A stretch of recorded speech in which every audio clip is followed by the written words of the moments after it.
Membership terminated. Strike.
Do you think you're up to, Campbell? What does it look as though I'm up to? Don't ask damn fool questions, man. That's my car, you busted!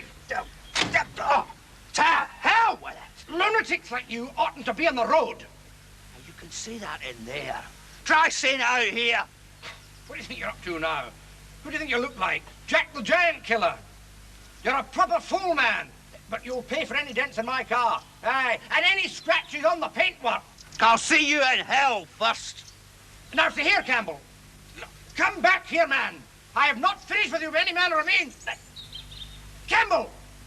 Campbell, see here!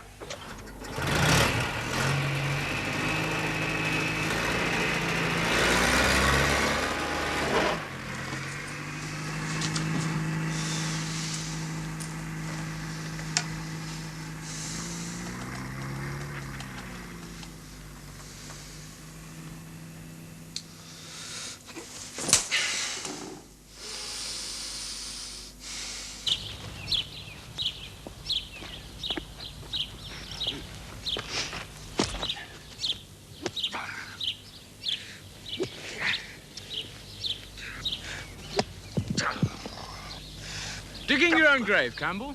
Well, not be mine, I'll be digging. You know the committee's decision. The committee can go to the devil.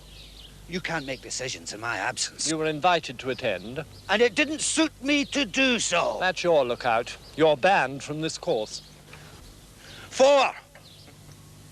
4! 4!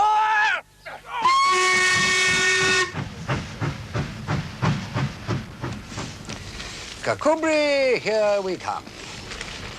You know, Bunter, I can almost smell the bracken. Hey, what's the idea?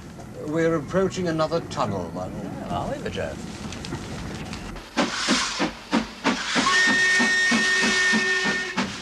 Oh, I say, nice timing.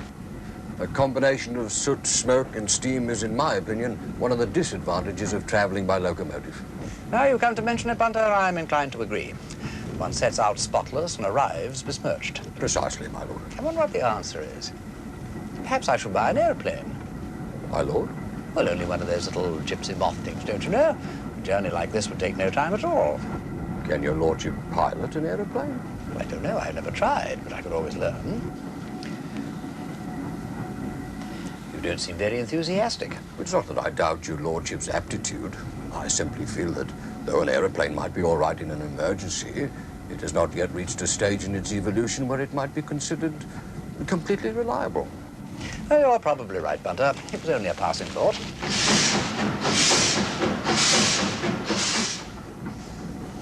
Ah, daylight.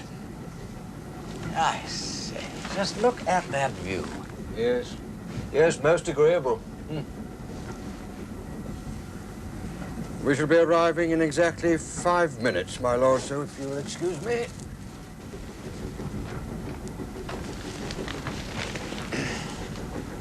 What on earth is that, Bunter? A paint box, my lord. Great Scott. Do you mean to say there is yet another light hidden under that bushel of yours? I have a humble talent, my lord. Well.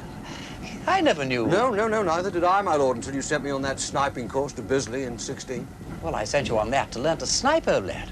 You never said anything about secret art classes on the side. No, indeed, my lord, but part of our instruction required us to make panoramic sketches to be used as points for the artillery. My efforts were greatly approved. And you have been a secret artist ever since? Well, not constantly, my lord. I did a great deal after the war. I developed quite a technique in watercolors. Yes, my sunsets have been very highly praised. Of course, since entering your lordship's employment... My demand in nature has stifled your creative urge. Say no more, Bunter, say no more. No, my lord, it's never been more than a hobby. When you mentioned that we were going on holiday to a place where people painted and fished and usually combined both, well, to put it plainly, I thought there would be no objection. None, my dear fellow, absolutely none. In fact, not only is Galloway a haven for artists, a sort of St. Ives of the North, as you might say, it also boasts the finest sunsets on earth. No, you paint away to your heart's content, old lad, far from the madding crowd. And it is so peaceful, my dear chap, you have no idea.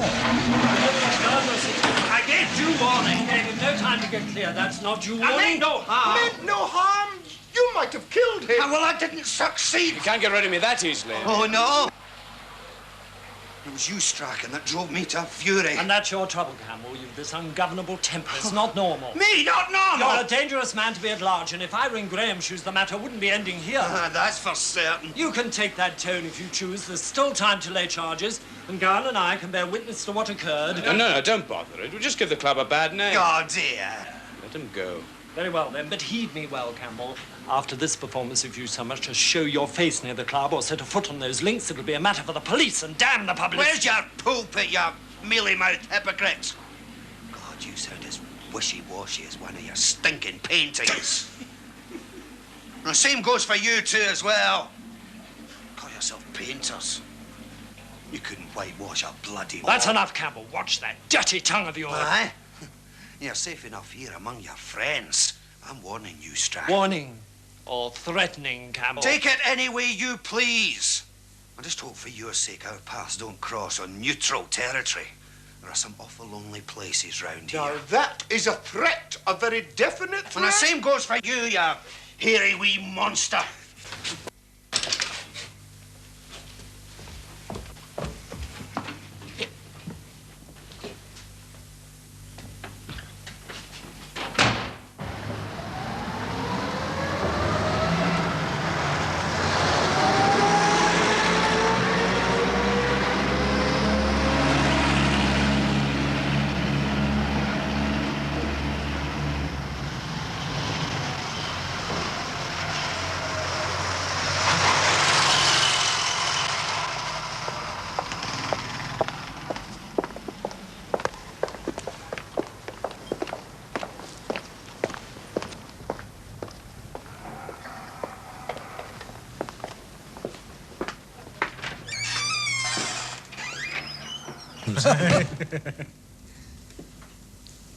Good day, Mr. Murdoch.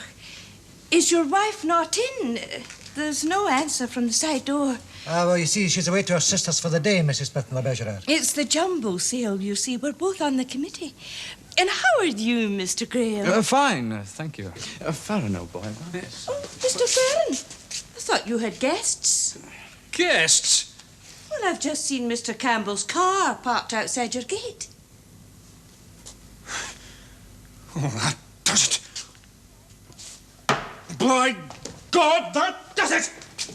Have I said something wrong? I say, look here. Well, strike me, Pink. Well, I don't believe it. Mr. Bunter, here of all places. My dear fellow, what a pleasure to see you here. They can't stand me. I'm an outcast, a wanderer on the face of the earth. Oh, Gilda, if you only knew. It's the loneliness.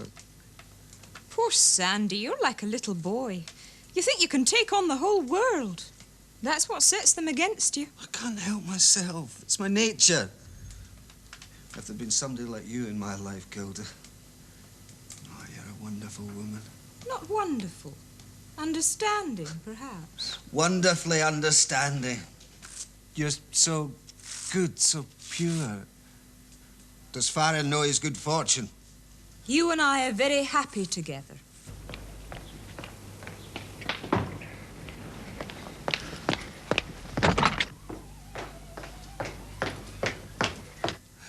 You sustain me if I hadn't you to come to. But I'm here. I'm here.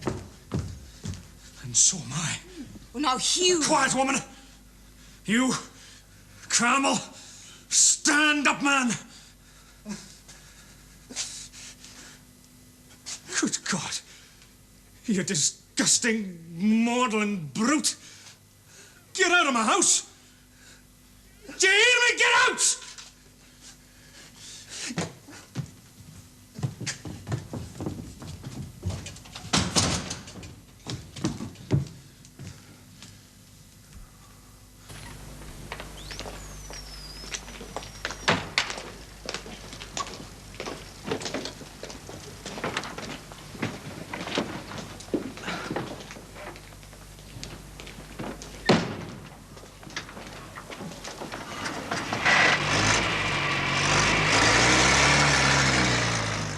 Yes, I must say, Mr. Gowan keeps the finest cold sideboard in the district, and his cellar's not far behind. And only you and Mrs. Alcock to look after him? No. There's Hammond, the chauffeur, Betty, the housemaid.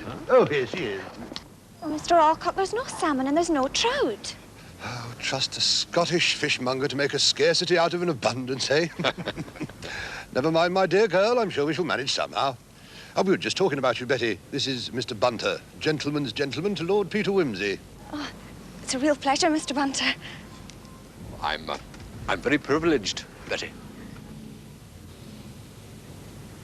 Yes, well, run along. There's a good girl. Tell Mrs. Alcock I'm coming. Yes, sir. Goodbye, Mr. Bunter. A bonny wee lassie. She does her best. Yes, I think I can honestly say we're a happy household. Modest, but happy. And considering this is the back of beyond, you'd be surprised, my dear chap. We run a very pleasant servants' hall. It's small, but very pleasant. Indeed. You must drop in one evening for a glass of port. I should be delighted. Why not tonight? Well, if his lordship doesn't require me, Leave it at that, then. Come if you can. I should look forward to it. A bientôt. Goodbye, my dear fellow.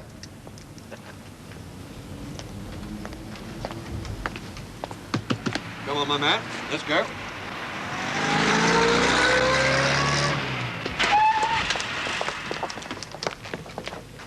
I say, Now, look here, Willie, give us a whiskey, for God's sake. A large one, man. Not one of your English measures. Get a move on. I'm going to get drunk tonight. Bloody drunk, for a change. All right, Mr. Campbell. Keep your voice down. There's no need for shouting. And kindly remember there is a lady present. And dozens of houseboys. Yeah. Hi, Mr. Campbell. I haven't seen you for ages. Good evening to you. Did Mr. Farron find you just now? I think he was looking for you. Yes, well, I must be going. I've got to see him now. So must I. What will people be saying? A lady in a public house? You've no idea how difficult my position is, Mr. Campbell. Well, a widow in such a straight-laced little community can't be careful enough, but it isn't easy. Especially when one has been used to all the social life one gets in the colonies. Now, I do have your promise, don't I, Mr. Graham? Dinner with me in my little house this week. Now, I know you bachelors never look after yourselves properly. I'm sure you must be half-starved. Well, I'm terribly busy all this week. It's very kind Now, of you. I can't believe it's possible that you're busy every evening, and you did promise. Now, Mr. Murdoch will bear me out in that. Eh? Oh, yes. Mr. Graham definitely did promise you, ma'am. There's no doubt about that. There you are. Shall we make it tomorrow, Tuesday, 7:30? Now, you do know where I am. It's that wee bungalow down by the harbour called Bangalore. Now, I really must fly. Goodbye, Mr. Campbell. Au revoir, Mr. Graham. Mr. Murdoch, will you let me out the side door? I think it'll be safer. Au revoir again, John.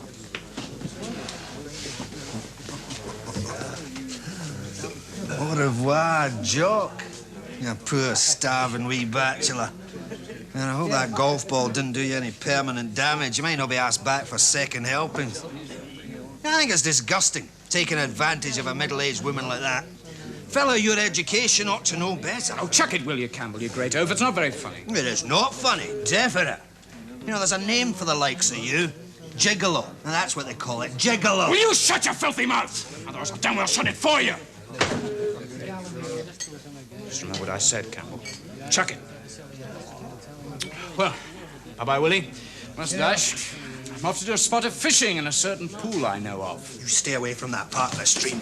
That's mine! To hell. To hell with a lot of them.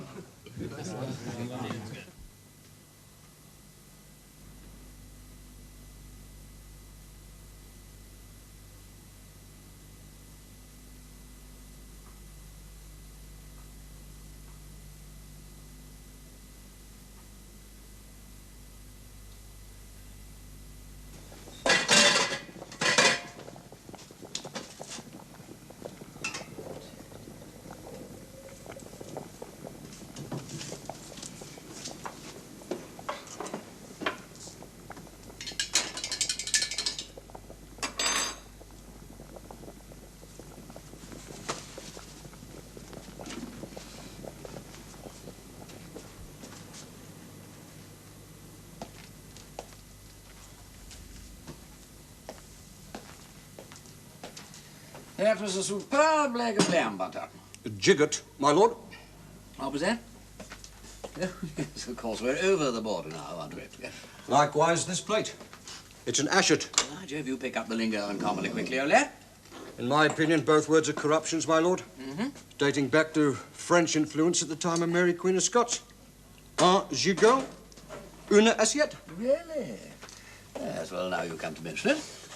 My dear Bunter, you are a positive mine of erudition. Thank you, my lord. I trust that everything is to your lordship's satisfaction. Very much so, thank you. Good.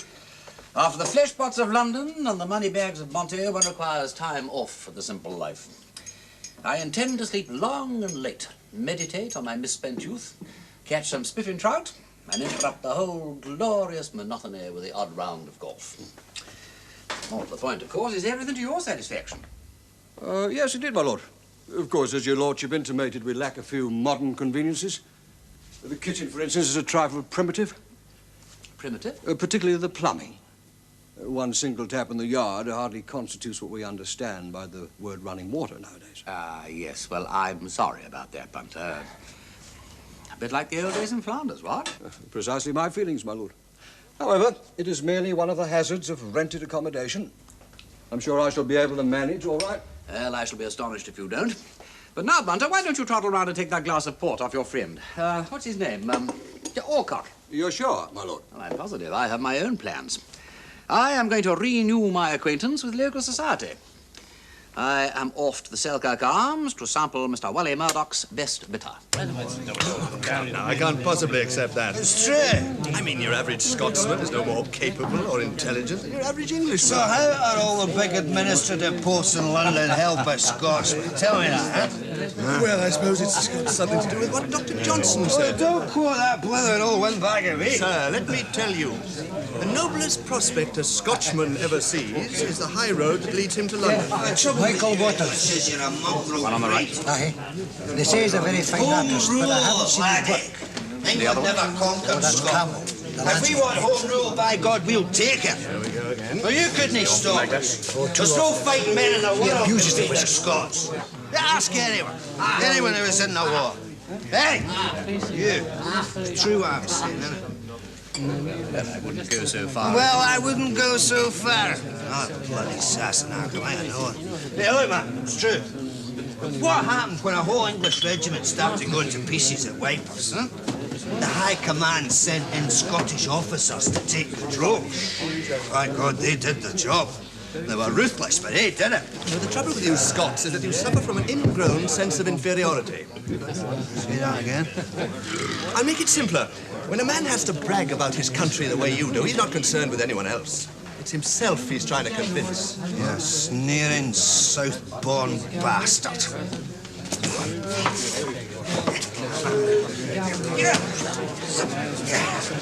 Let's tight. I'll break your blasted neck. You haven't something out. Oh, wait now. This is no way to behave. This ain't the League of Nations. A plague on both your houses. For heaven's sake, have a bit of sense. Chucked his blasted whiskey in my face. Now, where's the good whiskey, too? That's quite enough, Mr. Campbell. I won't have these disturbances in my bar. And you will be served no more tonight. I'm not staying. I'm not running away either. You'll find me if you want to. Now, just hold on. I'll get someone to give you a lift home. I've got my own car. Mr. Campbell, I don't think you should be driving your motor. Just try and stop me.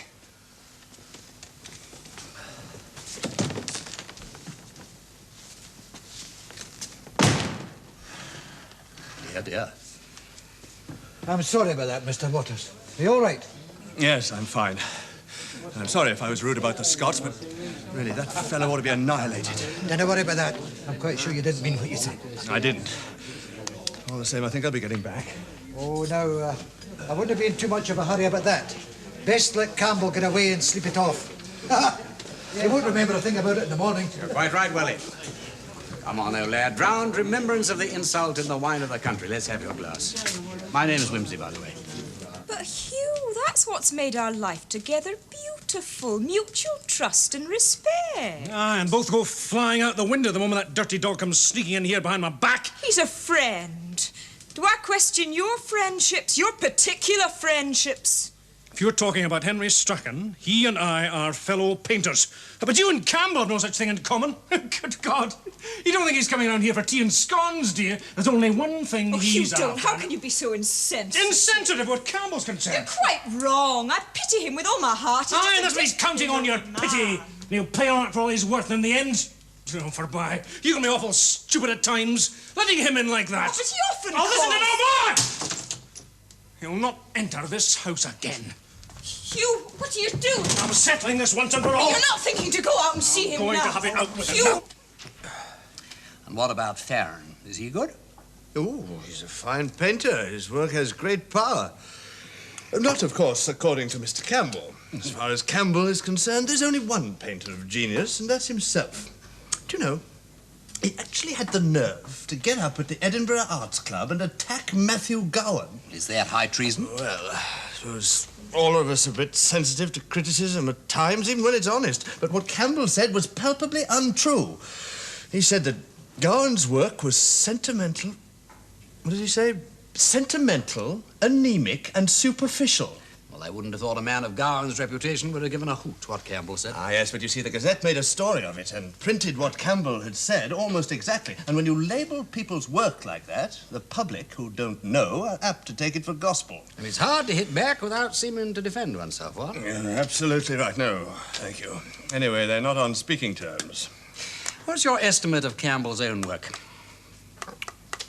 Well, he can use a knife, and at first sight, he's damned impressive. But the more you look, the shallower it gets. It's all tricks. I could knock off a perfectly good Campbell in half an hour. A commercial traveller. That's what Gowan calls him. A drunken commercial traveller. That's what he is. I can't stand the fellow at any price. Oh, really? I say, now, come on. Surely he can't be all that dreadful, eh, Willie?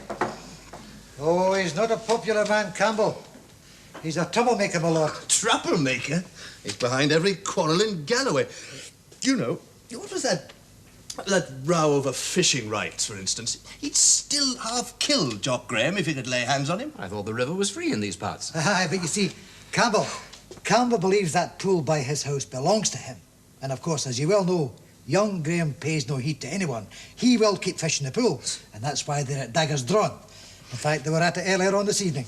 But do you know what that blighter Campbell tried to do? What? He actually tried to duck Jock Graham in that wretched pool. Did he, by Jove? Aye, but he got a good ducking himself. And young Graham fishes the pool every night. I wouldn't be surprised if he's there now. But if I was you, old chap, I would let Campbell breathe his own will. He ain't worth bothering about. Ah, and that's him just leaving now. He's been waiting out there all this long time. Oh, you did well to wait, Mr. Waters. You don't imagine I'm afraid of Campbell, do you? Well, of course not. But it's bad form for sober men to hit defenseless drunks. Where do you live in, Waters? I got digs just up the street near the toll booth. Oh, that's handy for me, too. walk together then, shall we? Fine. You wouldn't happen to know two delightful old chums of mine, I don't suppose. Thank you so much. The Misses Selby and Cochrane. Yes, they live a few doors up from me. Do they really? I say, what a small world. Well, thank you so much, Wally, old lad. Good night, my lord. Good night to you. Good night. Oops, a daisy. Steady the buffs. Good night, Mr. Waters.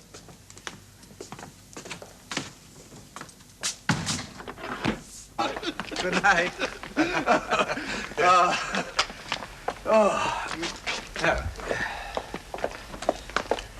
Can you manage? Yes, thanks, sir, man. Good night. Good night.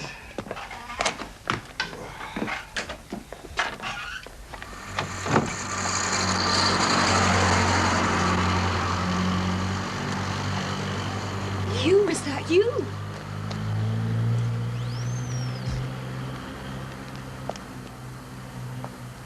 Gilda!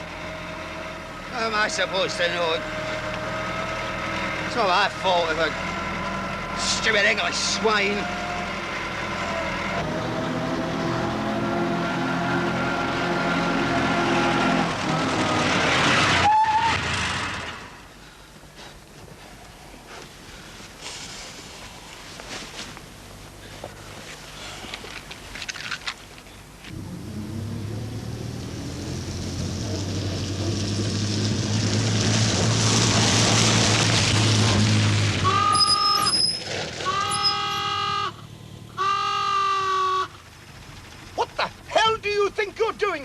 You might have killed us both.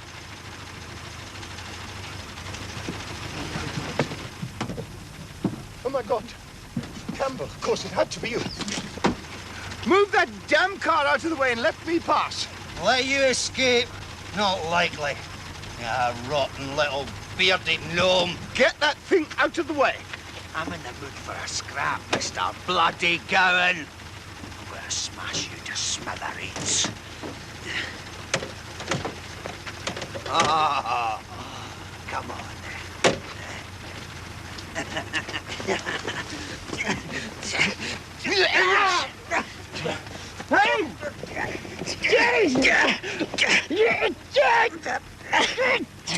Try to murder me, would you, eh? That was a big mistake. Come on. This is the end of the road for you, Gowan. Come on, you're mad. Now, look at you. I tell you, mine was straight. Now, let me up. A King Dick Spanner. I could smash your skull at an eggshell. Come on. There's no subtlety in that. No enough pain. I carry it for sharpening pencils. What's it, mate? I'm afraid the edge is a bit rough, Gowan.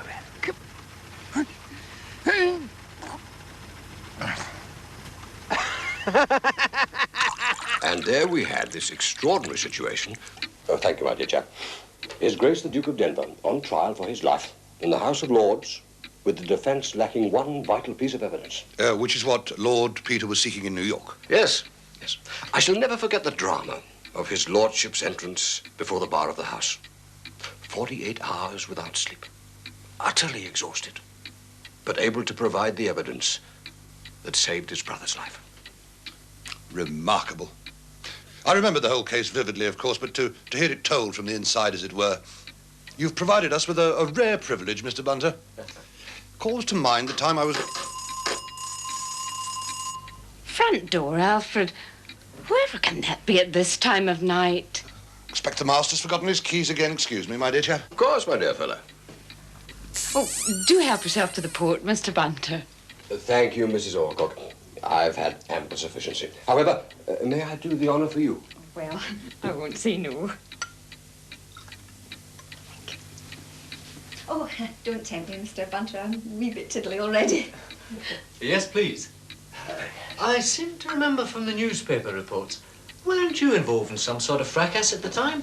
Some fella tried to shoot you. Well, that's another story. Oh, do tell, Mr. Bunter. What is it, Alfred? Nothing, dear. Was it the master? No. Well, I'd better be getting along. It's still early, my dear chap. No. It's past my bedtime. His lordship's Bentley is due on the morning train. I have to be up bright and early to collect it. Well, we won't press you, but it's been a great honor having you here. You must come again, Mr. Bunter. The pleasure has been all mine, Mrs. Alcock. Betty, why don't you show Mr. Bunter the shortcut back? Oh, may I? I wouldn't dream about it, really. No, I insist, and so does Betty, don't you, my dear? If you say so, Mr. Alcock. Come on, Mr. Bunter. Well, who am I to disobey such agreeable orders? Yeah. Well, thank you again, Mrs. Alcock. And good night, Mr. Hammond. Good night, old fellow. Night, old chap. Good night. I want to hear that other bit next time. Yes, of course, of course. I thought I'd best get rid of the girl. Never mind her. What's happened? Something so appalling, I don't know how to tell you. That sound is music to my ears. How is the old lady, Bunter? In superb condition, my lord. No scratches? No, the LMS have treated her like a queen. Which is no more than her due. As far as I'm concerned, this motor has royal blood in her veins. Yes. May I inquire what your lordship's plans are for today? Our plans, Bunter. My lord? I am going to take you on one of the most splendid jaunts in the world. By way of Gatehouse, Kirkdale, and finally out into the hills beyond Newton Stewart. A perfect day for a perfect occasion, what? Yes, indeed. Most clement weather. And when we get there, Bunter, I shall proceed to whip the burn with a cardinal while you set up your easel and prepare to paint a masterpiece. Waters of the Minnoch with fishermen in foreground. Certainly, my lord. Will you require a picnic hamper? We shall, Bunter. Well, I've procured a loaf still hot from the bakery and some fresh dairy butter. One hardly needs more. However, to paint the lily, as it were, may I suggest some pâté de foie de Strasbourg, followed by some cold roast capon and a green salad, to be washed down by a bottle of muscadet, cooled in the very same said minute? A suggestion of genius. Act on it instantly. Oh, and Bunter. My lord. Bring the spirit stove and frying pan. If my luck matches my skill, I think we can expect 2 fat trout twixt the foie gras and the capon. Mrs. Bunter. My lord, your lordship. Mr. Bunter, this is my wife. What's that you're saying? It were nothing, Mrs. Alcock. I was just talking to myself. Bless my soul, they do say that's the first signs of madness. You were a long time showing Mr. Bunter the shortcut last night. Well, we were talking. He's a wonderful talker. That's so, give the devil his due. He also has a roving eye, and if you were a daughter of mine, I wouldn't let you out my sight with him for a moment. Yes, Mum. Shall I get Mr. Gowan his breakfast? There's no need. Oh, is he ill? Certainly not. That was a messenger came last night. Mr. Gowan's mother is ill. Mr. Gowan took the train to London.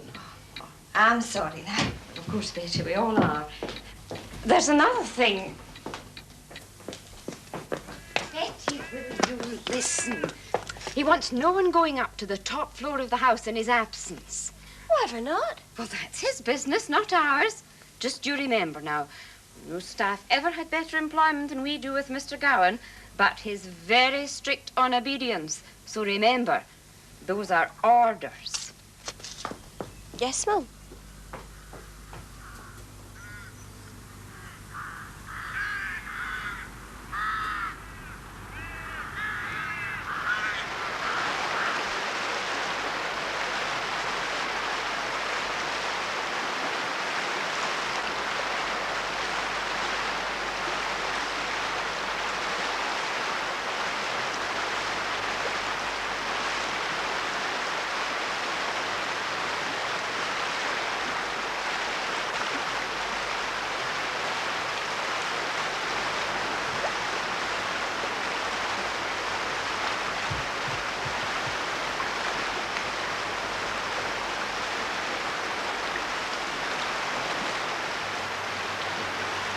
What did I tell you, Bunter?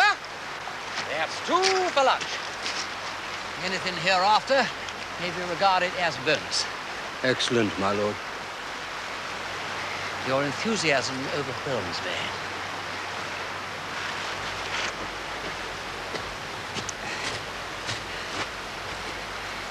I say, well, that's rather remarkable. Thank you, my lord. It's only 10 a.m., old chap. Bit early for a sunset, what?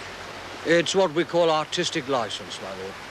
Sunsets, by their very nature, are transitory, so I like to get in early, so to speak. Do you really?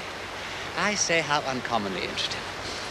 And now, having put your lord and master firmly in his place, kindly tell me what knotty problem furrows your brow.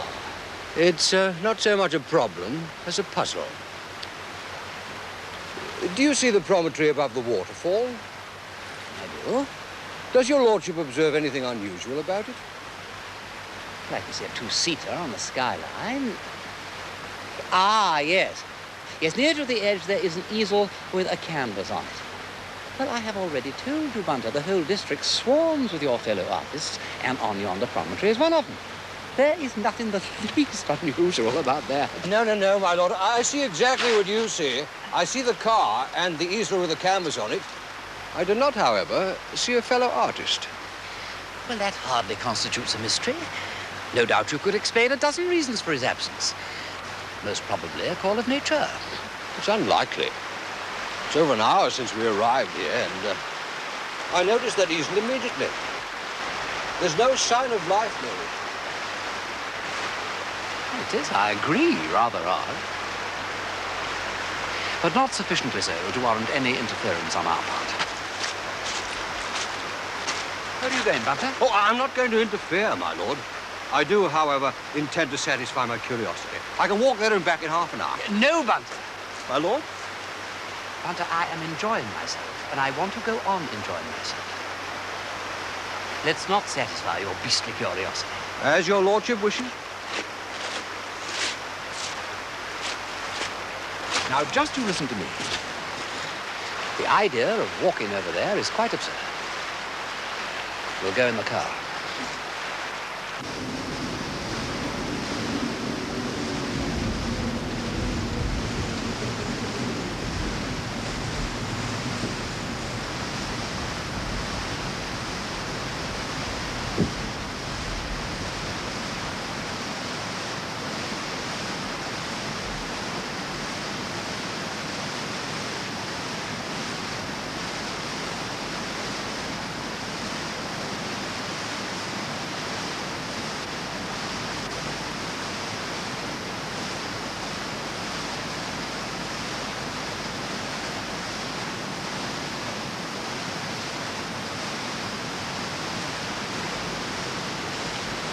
Bad.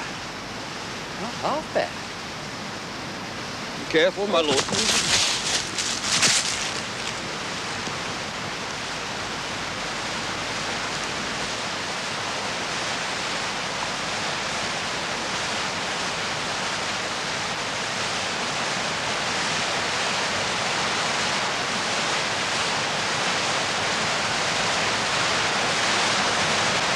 I think I'm up there, man.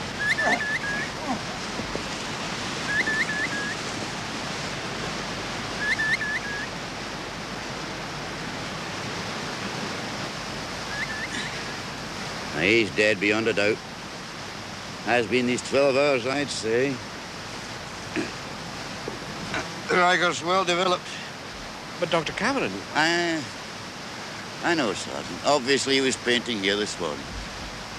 Very well, there's a possibility that the coldness of the water brought on an early Riger.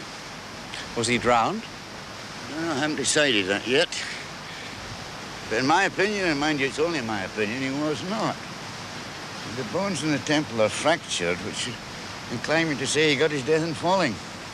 But the bump on the head might have only made him unconscious. The actual cause of death might still be drowning. It's true. He's lying with his face in the water. There are abrasions here and here, which look like post-mortem injuries to me. And here's where he got the big dunt. Nature has so protected the brain in those parts. The skull there's remarkably thin. Quite a trifling blow would crush it like an eggshell. Well, you'd make a fine surgeon. Providence has given you the hands for it. But not the head. Well, he's certainly been knocked about a bit. So would you have been, my lord, if you'd stepped back on the cliff yonder? Indeed. You know, I don't mind betting that this was the most popular thing that Campbell ever did. Nothing in his life became him like the leaving of it, eh, what? Constable, you better get down to the road and hail the ambulance when it gets here. Let's have another look at that painting. Come on, Hunter.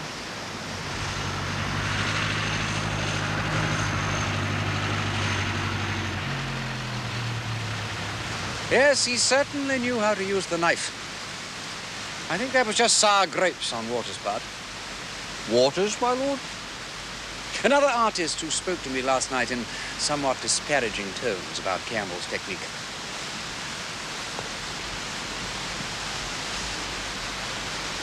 Now look at this, Bunter. A simple palette with two colors.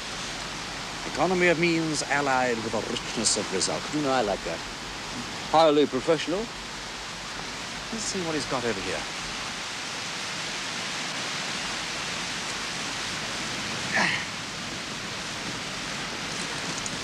Now then. Brushes. One tube of vermilion spectrum, almost unused. One tube of ultramarine number 2, half empty. One chrome yellow, another of the same, practically empty. One handkerchief. One lead pencil. One corkscrew. And one packet of cigarettes. That's all. In that compartment, yes. Now then, let's see. One battered dipper. One small sketchbook. One tube of Viridian Cobalt. One Crimson Lake. One Rose Madder. What's this? One Hardy's catalogue. One box of matches. One banana. 1/2 pound of lemon yellow, partly used. And finally, one small bottle of Copal quick drying medium. Are there any pockets in this cloak? Not usually, my lord. Merely slits to enable the wearer to put his hands through to get to the pockets of his inner garments. I see. Or rather, I don't see. Ah, they've come for the body. Have they, by Jove? Sergeant DL! Aye, my lord. Before they take him away, do you mind if I sort through his pockets? It's already done. Oh, good man. Have you itemized the contents? Aye. That's everything he had on him. Everything? Aye, my lord. How very strange. Can they take him away now? Yes, of course. That's all right then, lads.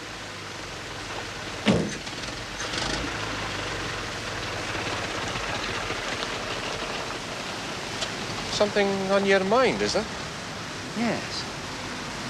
You know, there is something funny about this, Sergeant. At least there may be. Something's missing. To get your people together, we must hunt for it now. We mustn't waste a minute. But what are we looking for? Oh, for heaven's sake, ain't it obvious? A tube of paint about that size. Certainly not smaller, just conceivably larger. It'll be important, then, to your way of thinking. Yes, Sergeant. Incredibly, urgently, desperately important. It might have gone over the cliff with him, in which case it may be lodged in a rock cleft or lying in the shallows at the bottom. Would you and the constables be kind enough to have a look and, quite literally, leave no stone unturned? If you say so, my lord. Thank you. I'll search his car. Come on, Ross. Mingus. There goes the ambulance. I'd best be getting along. Look, can you wait a few minutes more? If there's a reason, I dare say my patients will survive without me for another quarter of an hour. And if there is no reason, you can blame me. Bunter, I need a hand.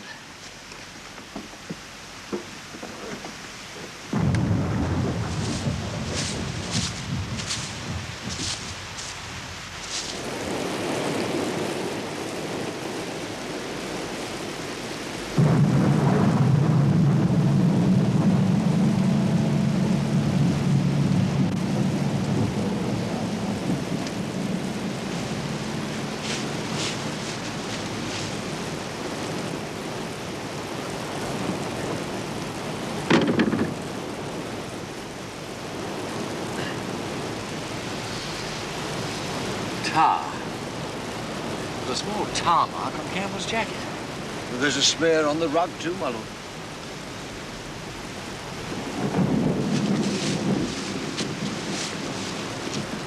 Any luck? Well, we've scoured the cliff face and searched the shallows. It didn't go over with him, that's certain.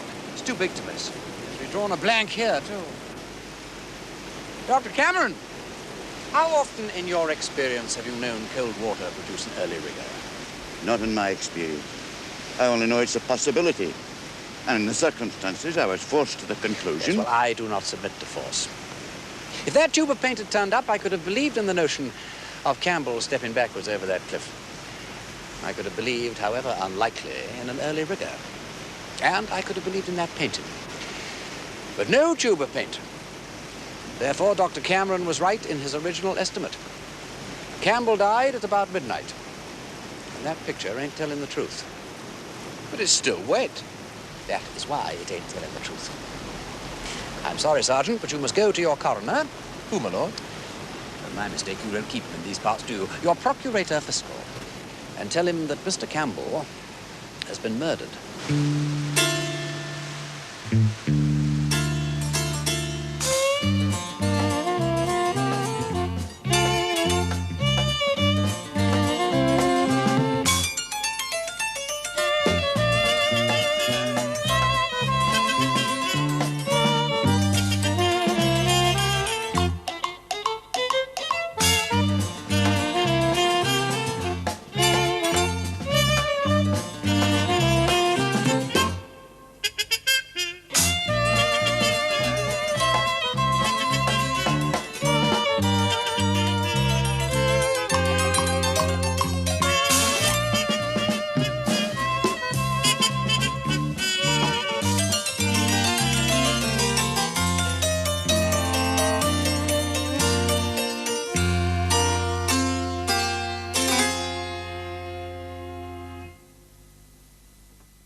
To put it bluntly, Lord Peter, Inspector Macpherson here, and indeed all my men are well up to their jobs. In normal circumstances, I don't welcome outside interference. However, your reputation is not unknown to me, and neither the Inspector nor I am going to object to the right kind of interference. Well, that is very kind of you, Sir. Providing it is the right kind.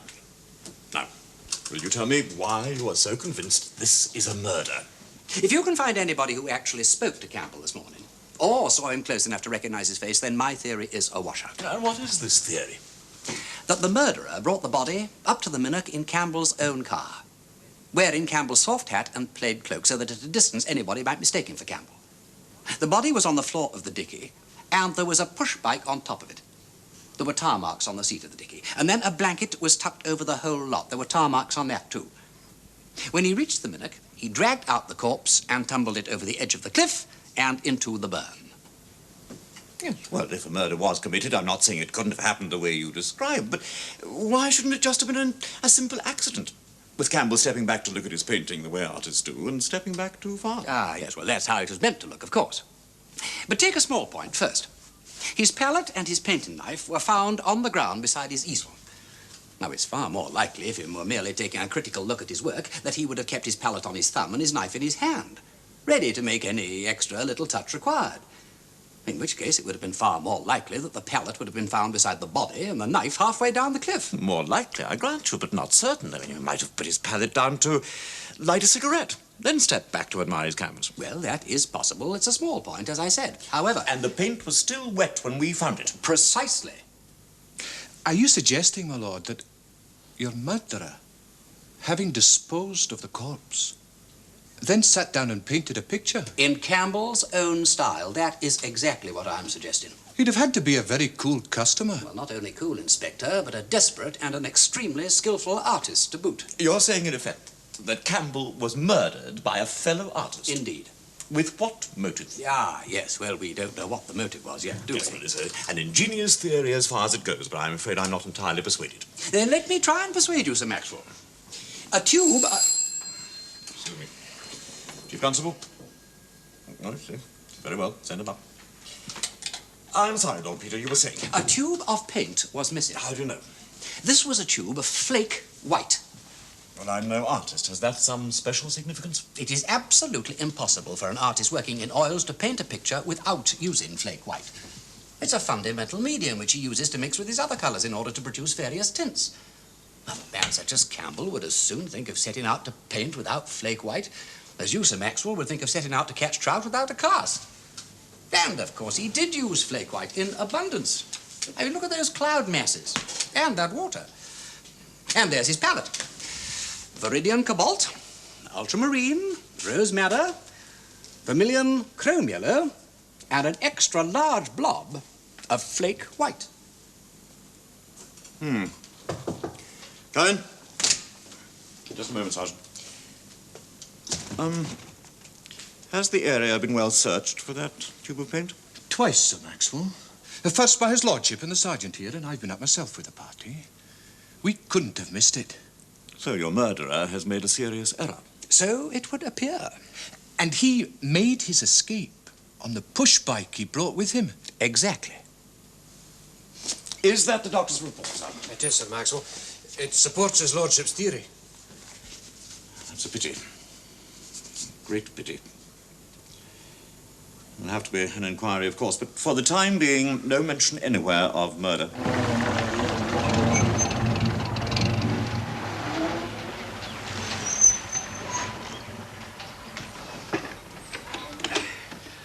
What's for luncheon, Bunter? I am feeling uncommonly ready for it. Just a simple stew, my lord. Shin of beef with onions, carrots, and dumplings. I say, sheer bliss. And equally hard to come by. Hard to come by? A shin of beef, my lord. Like sheer bliss in these parts, equally hard to come by. Now you do surprise me. I would have thought there were plenty of beeves in this part of the world with their fair share of shins. Your lordship is perfectly correct, but the local term for shin of beef is hoch, and I had great difficulty in making myself understood. Do you know, I do believe that you're right. Would your lordship wish me to refer to the comestible as hoch during our residence in this country? Well, it would be a gracious concession to national feeling, Bunter, if you could bring yourself to do so. Right you are, my lord. Fortunately, I didn't have the same difficulty in making myself understood with Mr. Waters' landlady. I say, go to, you old fox. Say on, say on. Well, it appears, my lord, that Mr. Waters caught the 8:20 train this morning in order to visit an art exhibition in Glasgow. Oh, well, that's relief. I was getting a bit anxious in that direction. I like Waters, you know, but he came to blows with Campbell last night. He spoke slightingly of his work, told me that he hated his guts, and insisted that he was capable of knocking off a perfectly good Campbell in half an hour. Furthermore, your lordship's two friends, the Mrs. Selby and Cochrane, they travelled on the train with him. Did they, by Jove? Oh, well, that's even better. If he went with those two admirable ladies, he's completely in the clear. I also took the opportunity, while you were with Sir Maxwell Jameson, of calling on Mrs. Green. Mrs. Green? Formerly char-lady to the deceased.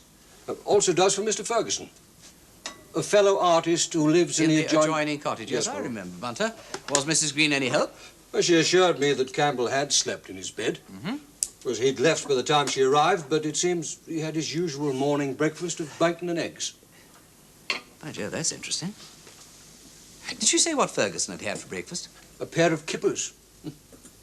May I inquire why your lordship's so interested? You may, Bunter, you may indeed. Dr. Cameron's report. Apparently, there was nay food in the dead man's wame. His tummy was empty. Well, I take your lordship's point. But if Mr. Campbell had breakfasted early, the food could have passed out of his stomach before he was killed. No, but not so, Bunter. According to Sergeant DL, the doctor said that his interior was as tim as a drum, and that he would stake his professional credit that he hadna eaten onything since the previous nicht. Now, do you see what that implies? I do indeed, my lord. It would appear that the murderer prepared bacon and eggs, sat down at Campbell's table, and ate his breakfast for him. Very quick, Bunter, very quick. So our man not only has to be a painter, but someone who knew Campbell well enough to know his habits. An old enemy, perhaps? From a murky past, you mean? Uh-huh. Well, that's possible, but let's concentrate on the present. Now, who have we got in the neighborhood now? Well, there's a bearded gentleman, Mr. Gowan. A celebrated painter, publicly insulted by Campbell, and with whom he is not on speaking terms. Matthew Gowan. Mr. Farron? Jealous of his beautiful wife, apparently. Oh, yes. And who I also understand stormed out of the Selkirk Arms early yesterday evening, swearing all kinds of blue murder against Campbell. Hugh Farron. Mr. Strachan. On secretary of the golf club. Yeah, there's been unpleasantness there, all right. Henry Strachan. Mr. Graham? Graham. He's a wild young man who had arguments with Campbell over fishing rights, and who, I understand from Willie Murdoch, actually succeeded in ducking him in the pool below his cottage one day. Also, I believe, involved in the unpleasantness at the golf club. Jock Graham. Mr. Ferguson. Campbell's neighbour.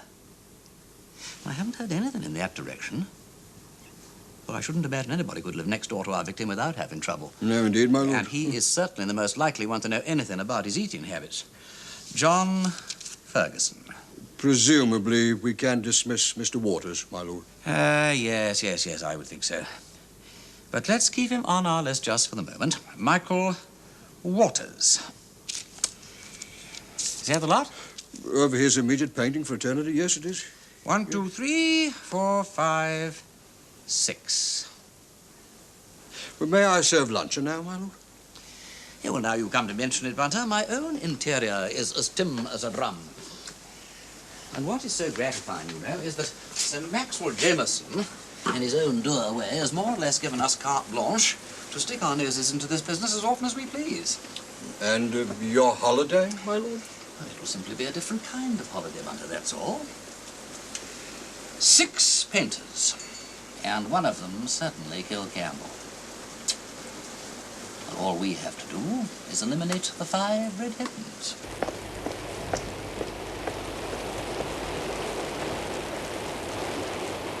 Gone to London, Mr. Alcock. When was this? Mr. Gowan caught the 8:45 from Dumfries.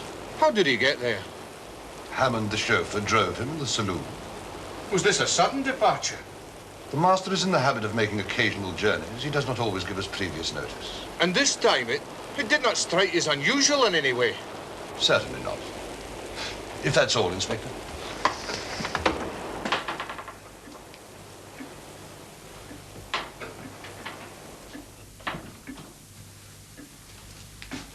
Inspector, your hat.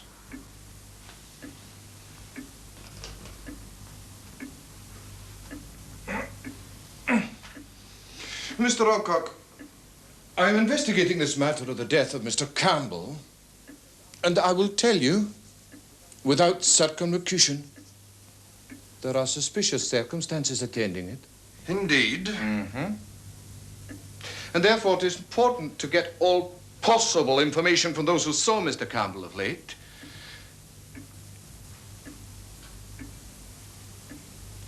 As a matter of routine, we have to know where everybody was at the time the calamity occurred. Naturally. No doubt if Mr. Gowan were at home, he would be anxious to give us all the assistance in his power. I am sure the master would be delighted to oblige. In his absence, can you speak for his movements last night? Very easily. Well?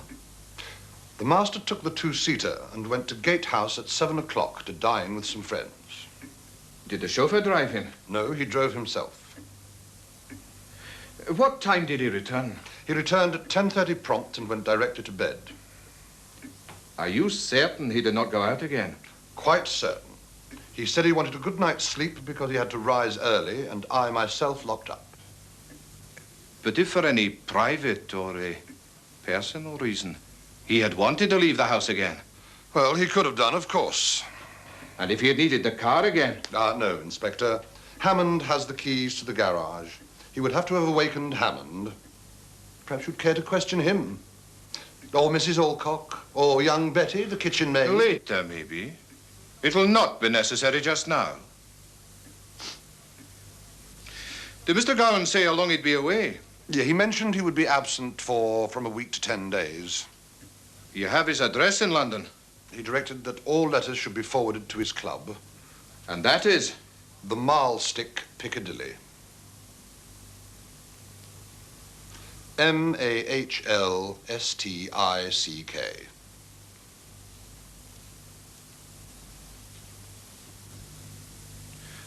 Much obliged, Mr. Alcock. Not at all, Inspector. Glad to have been of service. I'm sure it's what the master would have wished. I hope very soon you have the miscreant by the heels. Good day, Inspector.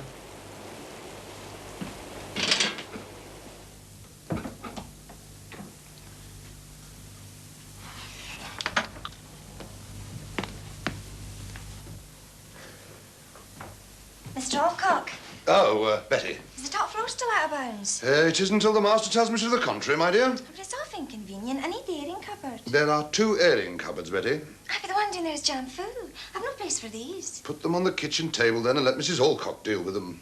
Well, it's all very mysterious. Mysterious? What's mysterious, my girl? The top floor is Mr. Gowan's studio. He's in the middle of an artistic experiment. He wants nothing moved until he returns. Is that clear? Yes, Mr. Alcock. I should think so. It must be puzzling to someone like you, but I can assure you, my dear Betty, when you're as familiar with the artistic temperament as I am, you think nothing of these little eccentricities. Nothing at all. Yes, sir. Betty. Yes, Mr. Alcock? You're a good girl. Thank you, sir. It occurs to me, you know the police are inquiring into Mr. Campbell's death. Well, we have nothing to hide here, but should they question you, unlikely in the extreme, but in the event, I should say nothing to them of the little restriction imposed upon us by Mr. Gowan. Just the sort of thing to arouse their curiosity. I mean, we don't want constables in large boots walking through his studio, do we? No, sir. Good girl.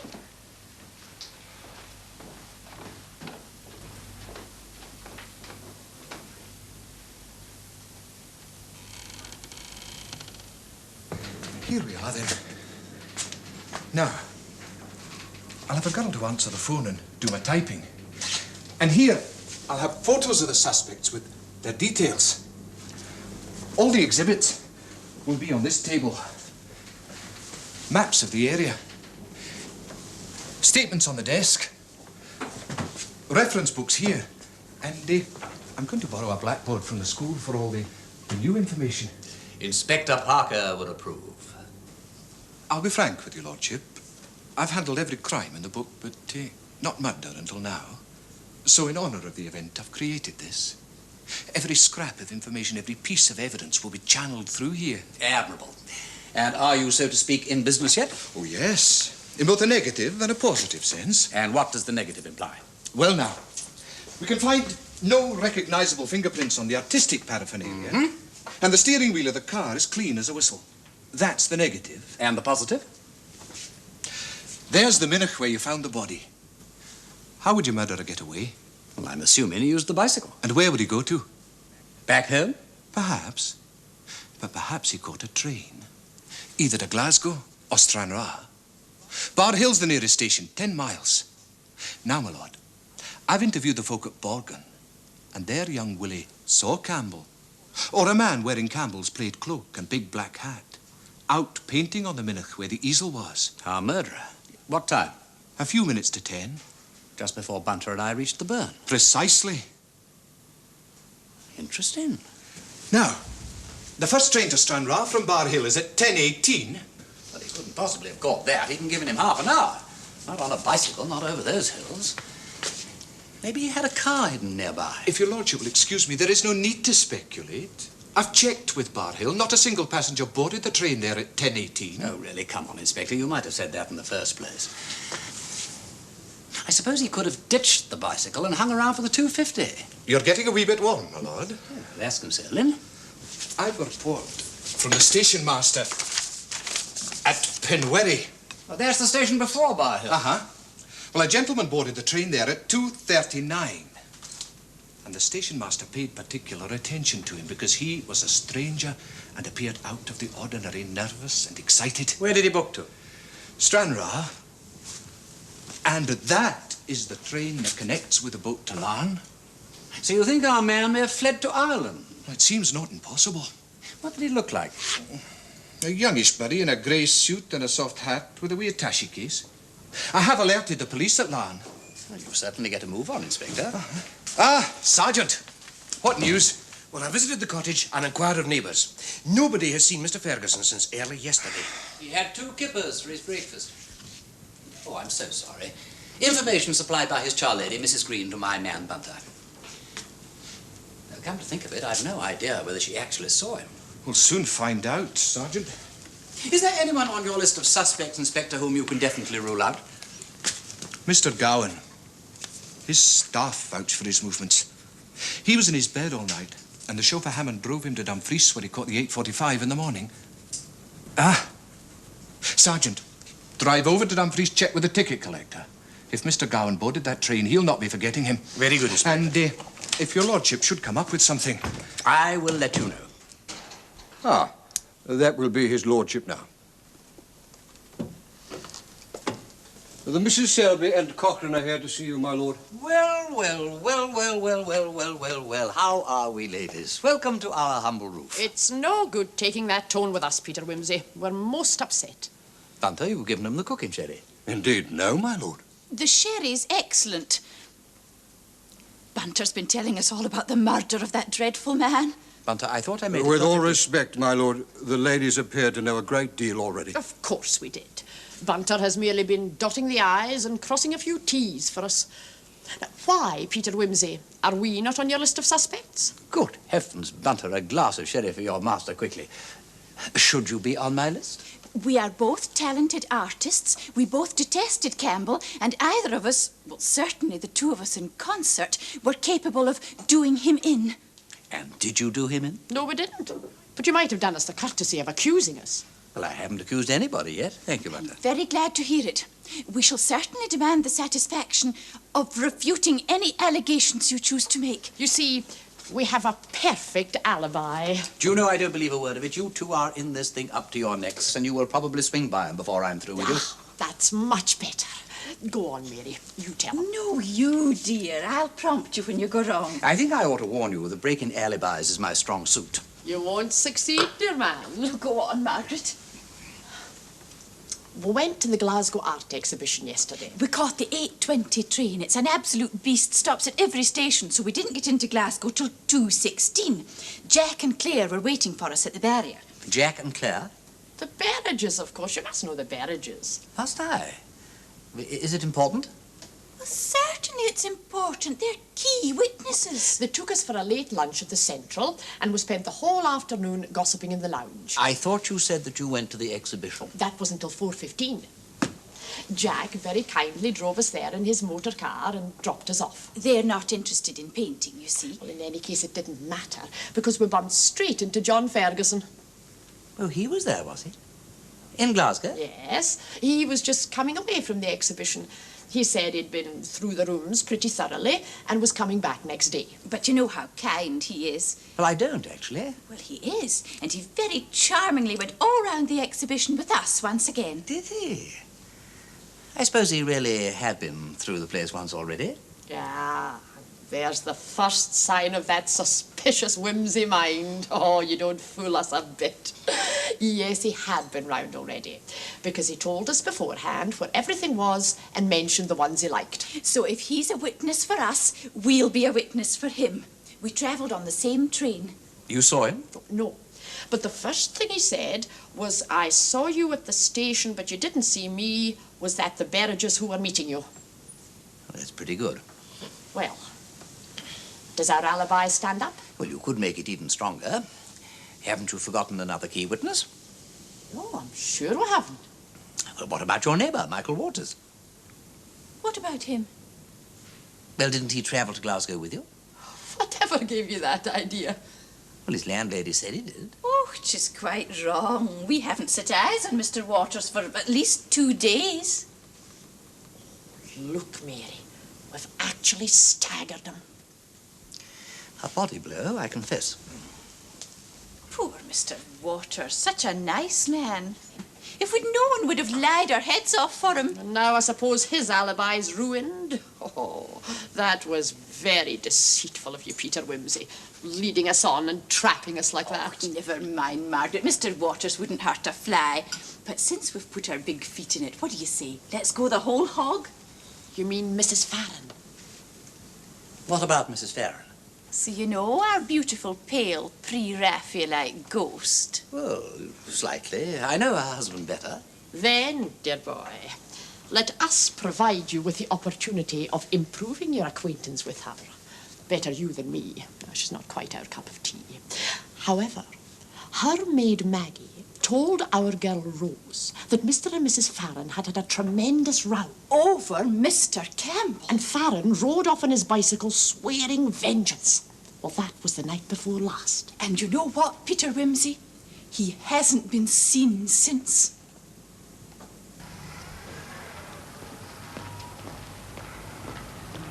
Mr. Graham, but I'd be glad if you would tell me. Damn it, no, I won't. Why should I tell you where I've been? You'll have heard, no doubt, that Mr. Campbell has been found dead. Campbell? Dead? No, I hadn't heard. Well. May his sins be forgiven him. I suppose he'd have dropped too much and fell into the harbour. It was not like that at all. And if you haven't heard when the whole neighbourhood knows, where have you been hiding these past 2 days? That is impertinent, inquisitive, and entirely my own business, Sergeant Yale. And where did this happen? Up at the Minnoch? And how did you know the body was found up at the Minnoch? I didn't. I thought it a likely spot. I'm beginning to suspect there's more to this than meets the eye. You mean to say it wasn't an accident? Somebody did him in? That's as me. Poor old Campbell. I always told him he was born to be hanged. Instead, he gets himself murdered. Are you suspecting me, Sergeant Yale? Not exactly, sir, but as a matter of routine. I can see it all in his expressive eye, Willie. All I'm asking, Mr. Graham, is what made you mention the Minnoch? Telepathy. Oh, come along now, sir. This is no time for joking. Oh, all right, Sergeant. I mentioned the Minnoch because he told me he might be going up there. He told you himself? Why not? You know, I did sometimes speak to Campbell without throwing boots at him. He told me on Monday he was going up there to paint next day. I see, sir. Now, as to your own movements on Monday night... You're one of the bulldog breed, Dio. Like St. Gungulphus. They cried out, good gracious, how very tenacious. You mean to have an answer, don't you? Well, as a matter of routine, Sorry. But in this case, want must be your master, as nurses said in the good old days. I was not up at the Minnoch, but where I was is my own affair. Oh, Mr. Graham, it's my duty to... Oh, run along. You know damn well I wouldn't hurt a fly. I understand you refuse categorically to state where you were last Monday night. Got it at last. Categorically, absolutely, and in toto. Yes, you better make a note of it in case you forget. Uh-huh. Well, I'll have to be reporting this to the authorities. You do that, Sergeant. They'll be making you inspector next. Poor devil. It's a shame to tease him. Here. That's no bad, Mr. Graham. You know, that's exactly the way The way Campbell painted. That's my trouble, Willie. Too versatile. Working everyone else's style but my own. Oh, thanks, Willie. Thanks for going. Cheery bye, Mr. Graham. I find that most unusual. What's that, Mr. Bunter? The drawing? Oh, no, not that, no. But you see, if a gentleman like Mr. Graham has nothing to hide, one hardly expects a point-blank refusal to help the police. But you see, he does have something to hide. He's a great man for the ladies. Oh, but mind you, a proper gentleman. He won't be telling tales out of school. Hello? Oh, it's yourself. It's all right, Willie. Mrs. Ellison, you got my note. How very kind of you to come. Please. Hello. How are we, Mrs. Farron? Everything bright and blooming, what? I'm very well, thank you, Lord Peter. Is Farron in? He was out, I'm afraid. Oh. Won't you come in? Oh, well, that's very good of you. You sure I'm not in the way? I bet you're hard at it as usual, what? Do you know, I envy you all that spinning and weaving that you do. Sort of Lady of Shalott touch about it. I'm afraid I'm just being lazy today. Yeah, what a splendid idea. Do you mind if I sit down? I do. Oh, thank you. Well, now, where's Farron popped off to? Oh, he's gone out somewhere. Oh, the gay dog. You know what this place is. People go off saying they'll be back to dinner and then they run into a friend and that's the last you see of them. Do you mean he didn't even get back to his grub last night? I was speaking generally. He was home to his dinner, all right. Then barged out again afterwards, saying he wanted some cigarettes and would be back in 10 minutes, I suppose. Yes, I know. Disheartening, ain't it, the way we men behave? I'm a shocking offender myself, you know. I must say my conscience is fairly easy. After all, Bunter's paid to put up with me. It's not as though I had a devoted wife, warming my slippers and looking out the front door every 5 minutes to see whether I was going to turn up. No, I do think it's unfair. I mean, one never knows what may happen to people. Look at poor Campbell, for instance. Lord Peter, do tell me what's really happened. My maid came in with some dreadful story about him being killed, but she got so excited I couldn't make her out. Well, it's a fact, I'm afraid. They found him in the Minnock yesterday with his head bashed in. Dreadful. You don't mean he was... Well, it's difficult to say quite how it happened. The river's full of rocks at that point, you see. Did he fall in? Well, it looks like it. You know, I wonder you hadn't heard about this before. He was a good friend of yours, I believe. Yes. We knew him very well. Oh, dear. Oh, look, I say, I am sorry. Look, this has obviously been quite a shock to you. Well, never mind. Your husband's sure to be back soon. The news will be all over the county by now. In fact, it's surprising he's not back already. Really, Lord Peter, you talk as if the death were in my family. We knew Mr. Campbell, certainly, but there's no reason for me to be prostrated, you know. No, of course not. No, I just thought you seemed a bit upset, that's all. No, I must have misunderstood. You most certainly did. I felt sorry for Mr. Campbell. He was a bitterly unpopular man, and he felt that more than people ever realized. He had a perpetual grudge against everybody, and the more you hate everybody for hating you, the more unattractive you grow. That's why I always tried to be fair to him.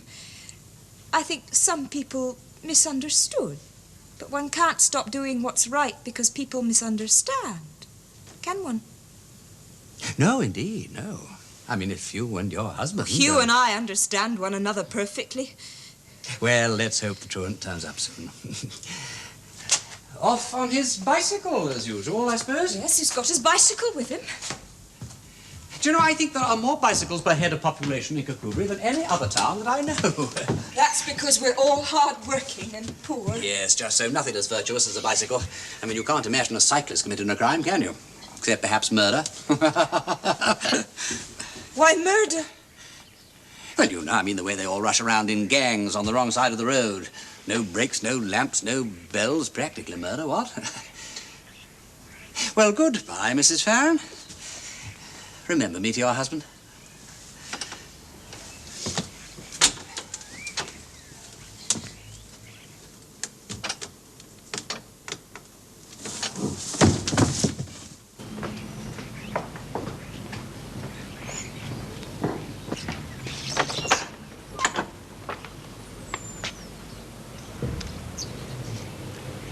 Do you need any help?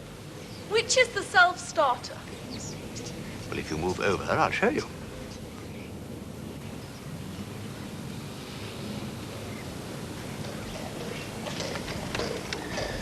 That one.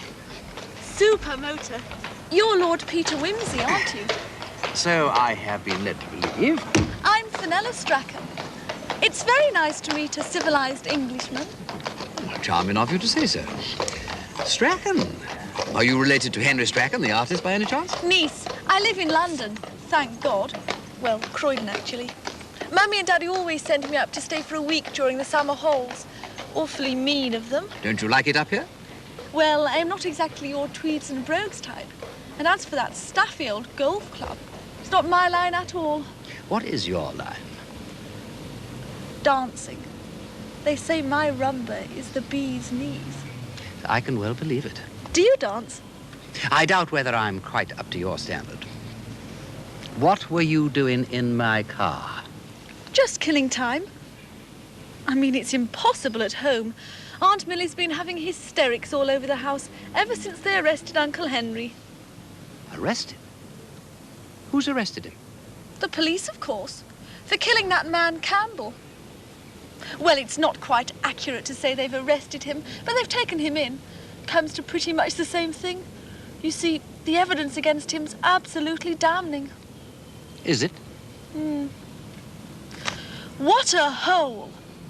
I don't suppose there's a decent opium den within 100 miles.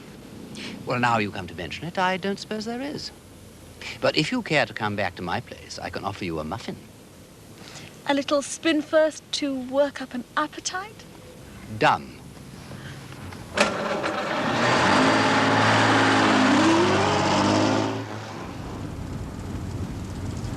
Have you ever thought of getting married? Well, I suppose one thinks about these things, but I haven't got round to it yet. Perhaps when I reach the age of consent, we might think of it then. You don't feel perhaps the age gap? Oh, no. I've always preferred older men. What a very delightful thought. And one to which we must certainly give serious consideration when the time comes. But talking of older men, Fenella... Uncle Henry? This damning evidence that you mentioned. Well, it certainly is. You see, he suddenly went whizzing off on his bike before supper on Monday evening, and that's the last we saw of him. Until when? Next morning, of course. He was out all night, and you should just have seen the state he was in. Clothes torn, all the skin off his hands, and the most wizard black eye. What happened to him? Did he fall off his bike and knock himself out in a ditch? If he'd said something like that, one might have believed him. You should just have heard the story he told. I didn't believe it for a minute. Now, let's get this straight, Mr. Strachan. At about 7 o'clock on Monday evening, you left home and cycled up to the old lead mines above Cretan. It's picturesque. I'd been meaning to go sketching up there for some time. It was a bit late in the day, wasn't it? I simply wanted to look around for a likely spot I could come back to. It's a dangerous place to go, with all those abandoned shafts and the ground so overgrown. As I discovered. But, man, I'm curious. What prompted you to set off so late in the evening? My wife said supper wouldn't be ready for at least an hour. I have a very tiresome young niece staying in the house. I felt like getting out and going for a spin, which is precisely what I did. On reflection, I agree with you, but if you think there's anything in the least funny about falling down one of those shafts... I don't, Mr. Strachan. It's a miracle you didn't break your neck. How did it happen? I was just deciding to go home when one bit of the old ruin caught my eye. I stepped back to view it better, and the next moment I felt the ground give way under me, and I was plunging downwards into darkness. I was unconscious a long time. At first I couldn't think where I was or what had happened. Pitch darkness all around me, and far up above, a tiny patch of starlit sky. I remember screaming and staggering to my feet. But the moment I did that, this frightful giddiness came over me, and I must have lost consciousness again. When I came to, it was broad daylight, and I could see where I was. Well, the shaft couldn't have been more than 20 feet deep, but it went sheer up like a chimney. I remember yelling, but no one heard me. It's a very lonely spot, of course. In the end, there was only one thing for it. To try and clamber up? It was an inch-by-inch process. Luckily, there were these horizontal crossbeams at intervals, and I was able to use those to get a breather now and again. I'd never have made it otherwise.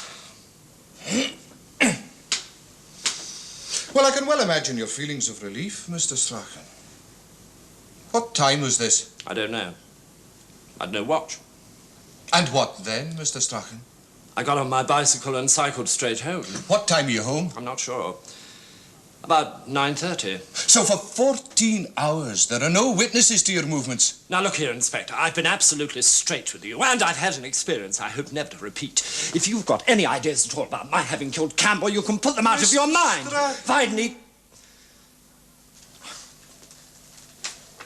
I can put no ideas out of my mind at the present time. Somebody killed Campbell. You'd quarrelled with him. And according to my information, he threatened you with actual bodily harm. Exactly. He threatened me.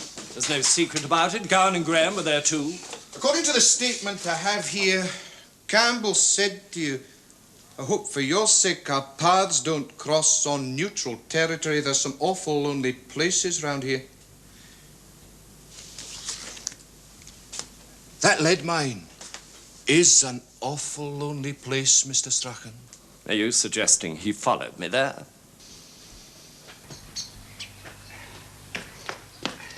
What ho, Bunter? I'm sorry I'm late.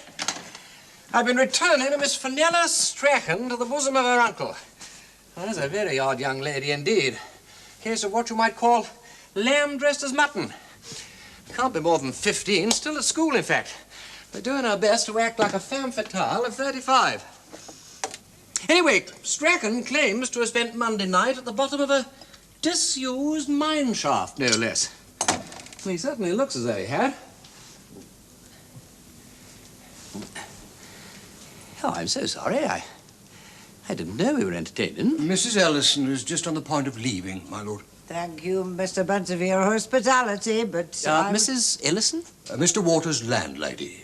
Mrs. Ellison, of course. I thought you'd be interested to meet her. Well, I'm more than interested, Bunter. I'm delighted, Mrs. Ellison. Oh, and likewise, my lord. Which is more I can say for your Mr. Bunter. Oh, now, shame on you, Bunter. Mrs. Ellison's glass is empty. Oh, no. Thank you just the same, my lord. Yes, Mrs. Ellison. I insist. There we are, Bunter. You wouldn't want to see me drinking alone now, would you? Oh, we'll put like that, my lord. Mrs. Ellison has been most informative concerning the nocturnal activities of Mr. Waters on Monday night last. Really? You can tell by his tone, can you know? Out to deceive, he thinks I was. On the contrary, my dear lady. Plain as the nose in your face. I ask you, my lord, do I look the sort of body that would want to mislead a policeman? Mr. Waters, it seems, certainly did not catch the 8:20 to Glasgow. So I have been informed, Bunter. Had they asked at the time?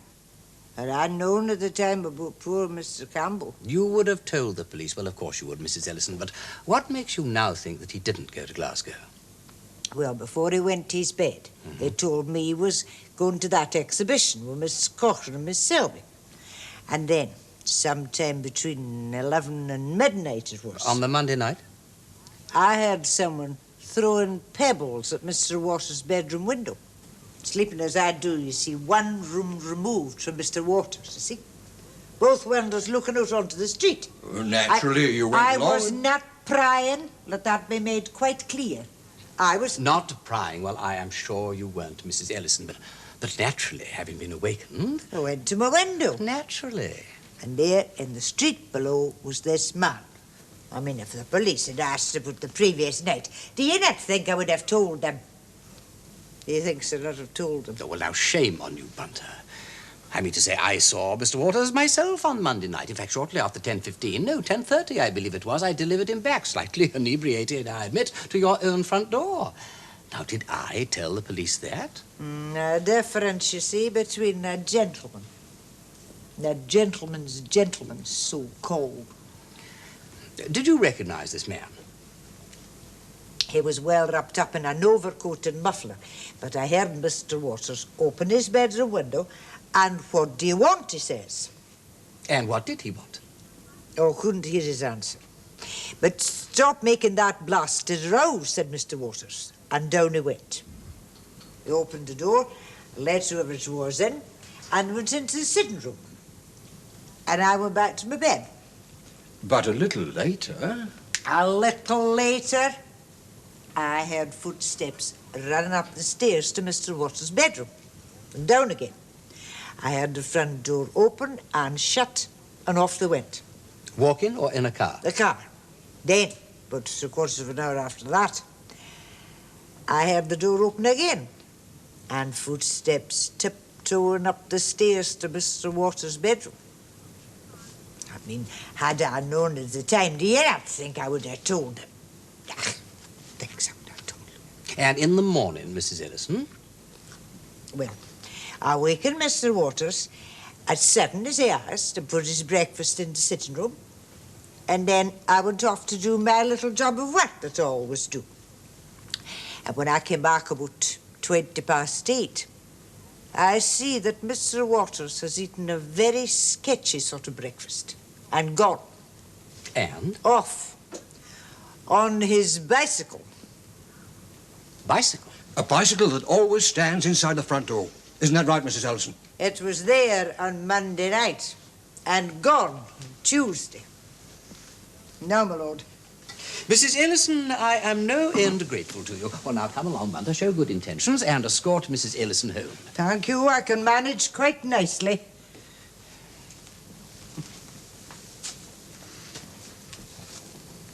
I wish you good day, Lord. Good day, Mrs. Ellison. A most stimulating chat, and thank you so much. And you, Mr. Bunter, I wish you goodbye.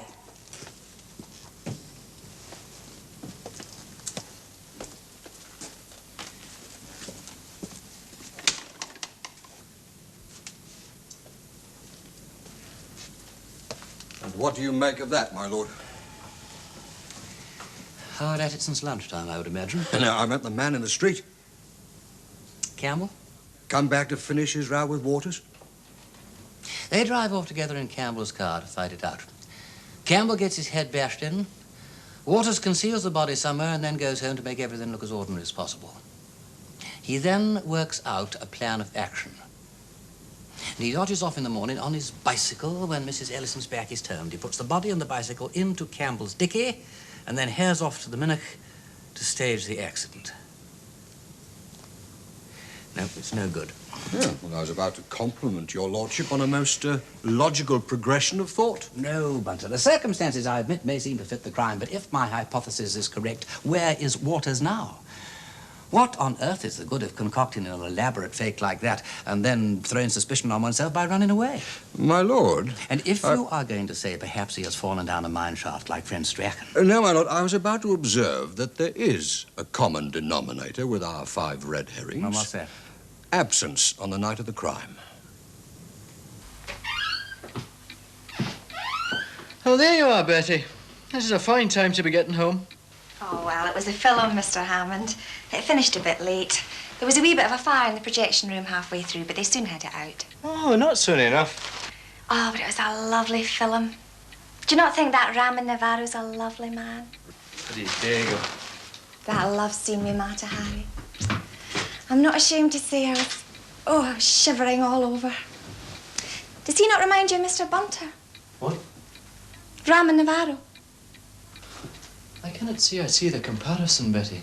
And if I were in your shoes, I wouldn't mention the resemblance to Mr. Bunter.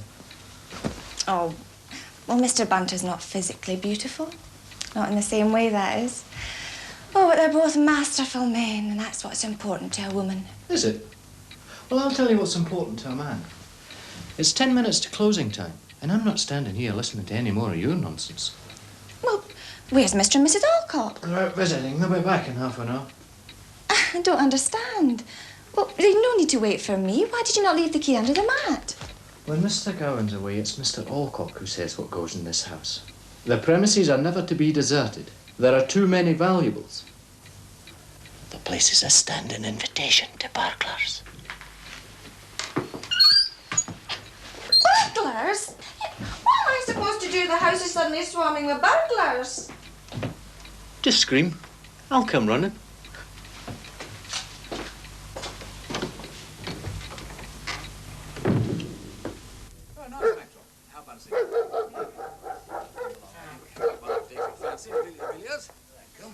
Have a drop of the Napoleon as well. Incidentally, what about Macpherson's great idea? You know, that young man that boarded the train at Pinwary. Ah, we picked him up at Larne. And? Complete washout, I'm sorry to say. Yes, well, I'm not entirely surprised. Matches are on the table. There you go. Yes, a perfectly respectable fellow.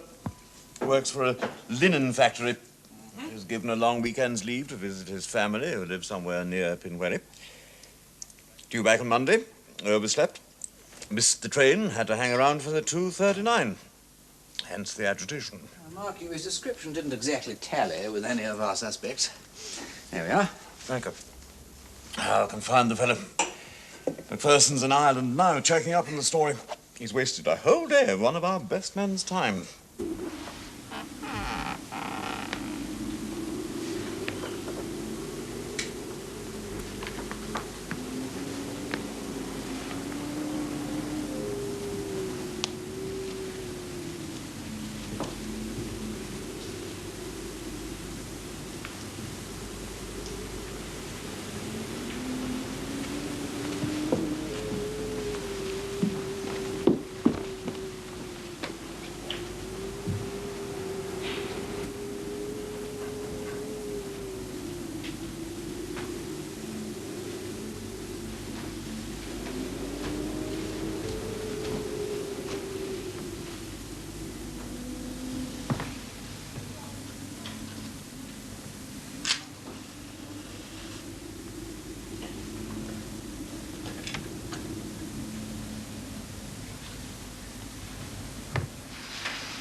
Nothing and nobody.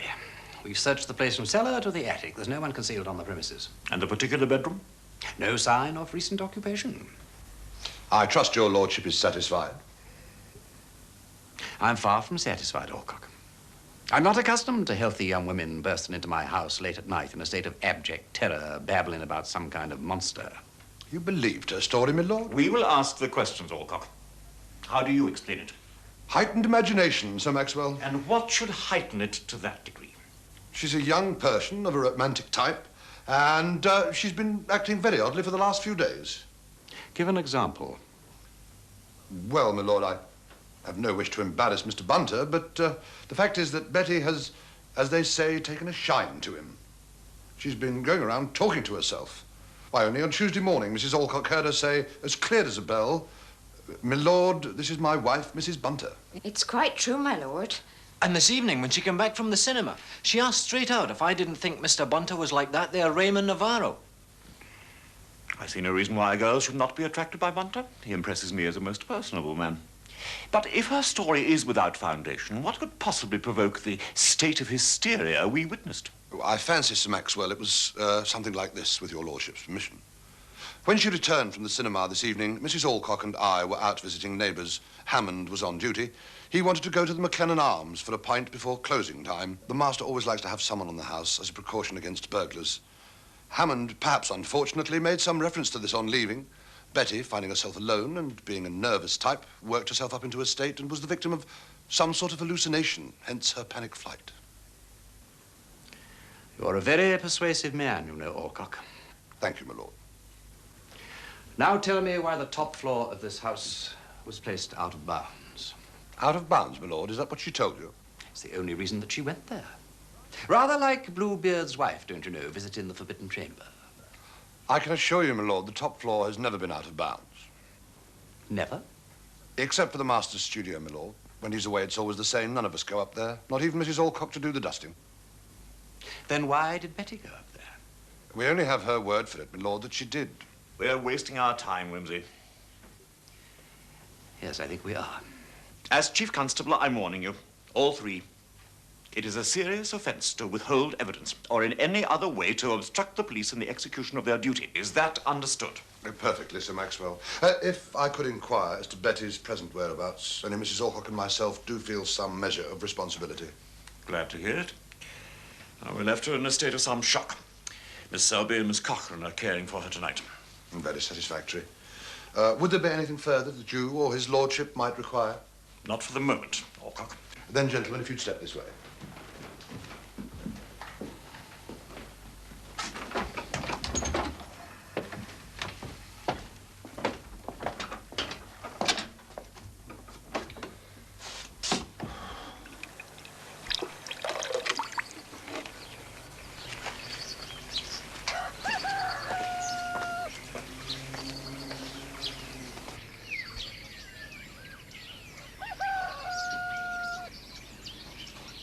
Damn and blast!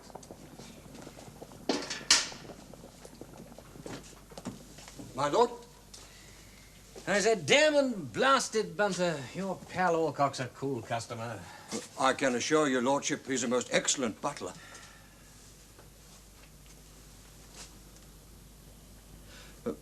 May I say how much I appreciated your consideration last night, my lord, in not involving me. You see, I've known Alcock for a number of years, and there exists between us what you might describe as mutual esteem. It would have been rather damaging to his pride if I had been there when he was being put through the hoops, as it were. All I can say is he went through the hoops without batting an eyelid. Look here, Bunter, I believe Betty's story. I think those three last night were lying their heads off. Well, I'm sorry if I'm casting aspersions on your friends. The question doesn't arise, my lord, if their words or actions are at all suspicious, and they must be investigated. Straight to the point. Then let's not even raise the matter of hidden motives. Let us simply suppose that there was in that bedroom on Monday night a person whom Mr. and Mrs. Alcock and Hammond wish to keep concealed. Betty discovers whoever it was, and terrified, she runs in here to you for help. It then takes 2 stiff brandies and a jolly good 25 minutes before we can make head or tail of what she is talking about. Now then, The Alcocks could have returned at any moment after her departure. So assume that whoever it was in the bed alerts them instantly.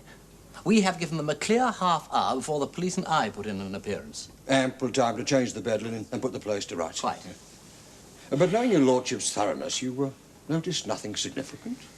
Well, there was one thing, Bunter. Betty said that she dropped a candlestick beside the bedroom door. There was a small spot of candle grease on the carpet, which bears out her story, though it's not exactly proof. But hang it all, Bunter, they could easily have covered up this mysterious person's traces, but how the blazes did they make him vanish into thin air? They didn't, my lord. What's that? May I suggest, while Mr. and Mrs. Alcock were clearing up at home, Hammond drove this person to the station and put him on the 11:05 p.m. train to Dumfries. Are you telling me that there is a train from here to Dumfries at 11:05 p.m.? It is the very last train of the day. Well, that's it. Well, it must be. It has to be. Well, there could be an objection to that theory. What's that? Miss Betty's description of the person she saw in the bed. He was either ill or injured. Well, that's no objection, Bunter. If our Mr. X was a stretcher case or even a walk-in wounded, it would only make him easier to spot. And I shall leave that to you. For my own part, the time has come to talk of many things to one or two of our red herrings. And to begin with, why not Ferguson? A thorough search of Mr. Gowan's house was then conducted and nothing was found. Subsequently... I've had all this from the Chief Constable. What about Dumfries? Well, I questioned the man in the ticket office and the collector at the barrier. Now, both had been on duty when the 8:45 left on Tuesday morning. Neither remembers Mr. Gowan. I thought as much. Now, further to the matter of Mr. Graham, at 11 a.m. on the morning the body was found, a man was seen hurrying along the far bank of the river, as though coming from the scene of the crime. It was Mr. Graham. 2 witnesses will swear to it. Now, Inspector... Reason to suppose that the crime was committed by an artist, well-known painter interviewed by our You've been talking to the press, DL. Oh, that blasted wee whippersnapper. Never mind the wee whippersnapper. You've given the game away completely. The fact that we suspect a fellow artist of Campbell's was the one thing I wanted kept dark. I admit he caught me out. It was just after I'd seen Mr. Graham. But I never said all that. You said enough for him to put 2 and 2 together. Mr. Graham refused point blank to answer any questions, threatened our correspondent with actual bodily harm. Bodily harm? You blithering idiot, DL. If you can't learn discretion, you would do it. You would do better to find yourself some other profession. Aye? Aye, it is. Oh, I see. Well, would you not like a word with... What is it, Jeannie? Hold on, please. It's PC Gow from Cretan, Inspector. Mr. Farron's bicycle's been found at the old lead mines. McPherson here. How do you know it's Farron's cycle? Oh, I see. Is that the same place as Strachan? Aye. Well, that's good work. I'll be over. You needn't ask. He knows it's Farron's cycle because there's a label tied to it with his name and address on it. It means a search party. And you can tell his wife. Tell me one thing, Wimsey, and it's no good you pretending you don't know, because you do. Did Campbell die on Monday night or Tuesday morning? Whatever made you ask that? And why ever can't you give me a straightforward answer? Well, I mean, it seems such an odd question. Oh, perhaps Inspector McPherson didn't tell you about the picture. What picture? Well, the one that Campbell was painting at the time. The paint on it was still wet, you see, even though it had been put on with a copal quick drying medium and had been exposed to the sun and a pretty stiffish breeze. So he must have been alive on Tuesday morning. No, McPherson didn't tell me that. But what made you ask? Because, well, I've no problem about Tuesday morning. I caught the early train to Glasgow to see the exhibition. But the police went on about my movements on Monday night.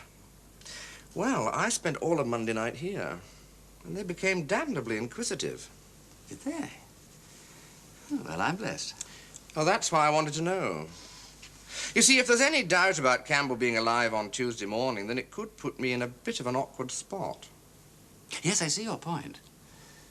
Still, I'd imagine anyone with a decent alibi for Tuesday morning was home and dry. Glad to hear it. I'd like your advice, Wimsey. I've never come up against the police before, and, Against them? Well, you know what I mean. They give you the idea they don't believe a word you're saying. So I thought I'd say as little as possible. What do you mean? You left things out? I answered their questions. They asked me if I saw Campbell come home that night, and I said no, I hadn't seen him, but I'd heard the car come in. And then I had a last drink and potted off to bed because I had to be up early. And that was the last you heard of him? Yes, except I've a funny sort of an idea. I heard his front door open and shut again, as if he'd gone out. I can't be certain, but I certainly saw him go out again in his car in the morning. Well, that's valuable. What time was that? Between 7:30 and 7:45. You mean you actually saw Campbell in his car? Oh, yes, I saw him all right. Well, I can only swear to his clothing and general appearance. Because of the angle of the wall, I couldn't see his face under that damn great hat. But, oh, I'm sure it was him. But you told all that to the police? Oh, yes. Well, what was it that you didn't let on about? A couple of things. First of all, a fellow came round that night and started crashing about in Campbell's door and using the most filthy language. Rather fortunately, Campbell was out because there were all the signs of a real shindy brewing. Who was the fellow? I'm afraid it was Farron. Well, well, well. Curiouser and curiouser. Yes.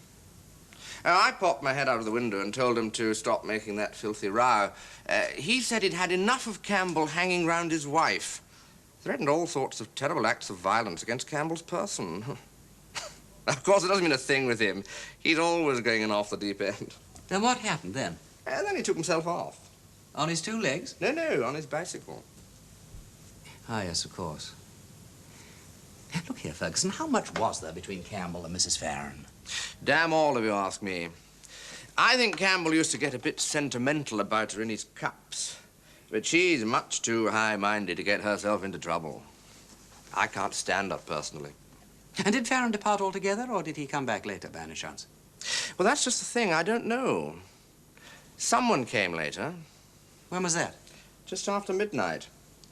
Somebody knocked on Campbell's door, and presently, whoever it was, went inside. I dropped off to sleep again. And you didn't hear the person go? No. But I don't think it was Farron, because I fancy I heard a car. I had a notion it might have been Jock Graham up to one of his larks. It's possible. Look here, Ferguson, if I was you, I'd tell the inspector. What? Just about the midnight visitor, or Farron, too? Both. Particularly about the midnight Johnny. After all, he apparently was the last person to see Campbell alive. I saw Campbell in the morning. No, I meant see him to speak to. And if the police can get hold of him, he may be able to give them valuable information. Then why hasn't he come forward? Ah, well, he may have had a dozen reasons. He may have been selling illicit salmon. Or he may have been a she. I mean, one simply doesn't know. Well, I'm sorry to have been taking up so much of your valuable time. Not at all. I'm only too glad you looked in.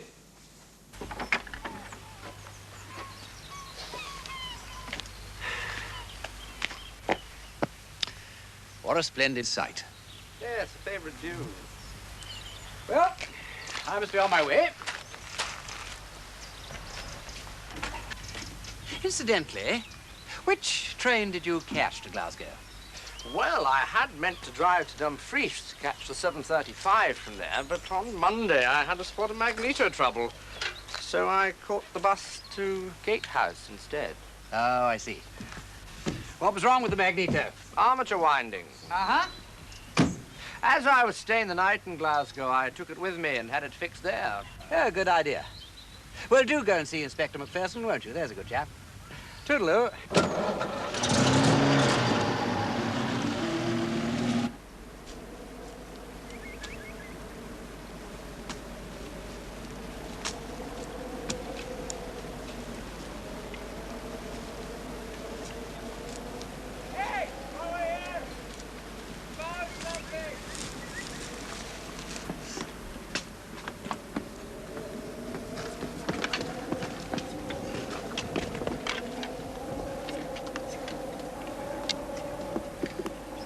Come on.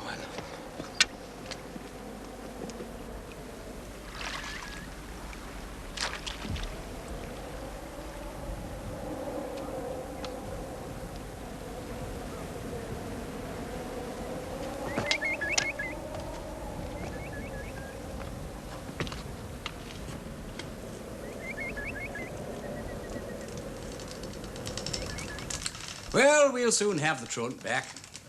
What makes you think that? All stations call. Oh, nothing agitating, you know. Anxious friends and relations, that sort of thing. Not, I admit, that you seem to be frightfully anxious. And if it ain't a rude question, why aren't you? I think it is rude. Then I'm sorry, but the question still remains, why aren't you? With abandoned bicycle, dangerous old mine, indefatigable police with ropes and grappling irons, empty chair, deserted home, and a lady who sits spinning an even thread. Might be thought puzzling. I've already told Inspector Macpherson that I consider all this story about mines and suicide to be quite absurd. I'm not responsible for the foolish ideas of country policemen, and I resent this inquisitiveness about my private affairs. I can forgive the police, Lord Peter, but what business is it of yours? None whatsoever. But if you care to give me the facts, I might be able to quell the riot. What facts? Well, for instance, you might tell me where the letter came from. I beg your pardon, what was that you said? I said you might tell me where the letter came from. What letter? The one that you received from your husband this morning. If the police have been tampering with my private correspondence, they can probably give you all the information you want. Unless, of course, they also dislike interference. Well, since you admit the existence of the letter... I admit nothing of the sort. Come now, Mrs. Farron, you're not one of nature's gifted liars. When I last saw you, you were genuinely anxious about your husband, and today you are not. You did receive a letter. Why deny it? Lord Peter Wimsey, have you ever thought how contemptible you are? You're known in this district. Many people have shown you kindness, and you repay that kindness by coming into my house as a police spy, trying to bully and trap me into betraying my husband. Mrs. Farron, if it is a question of betrayal, then I beg your pardon.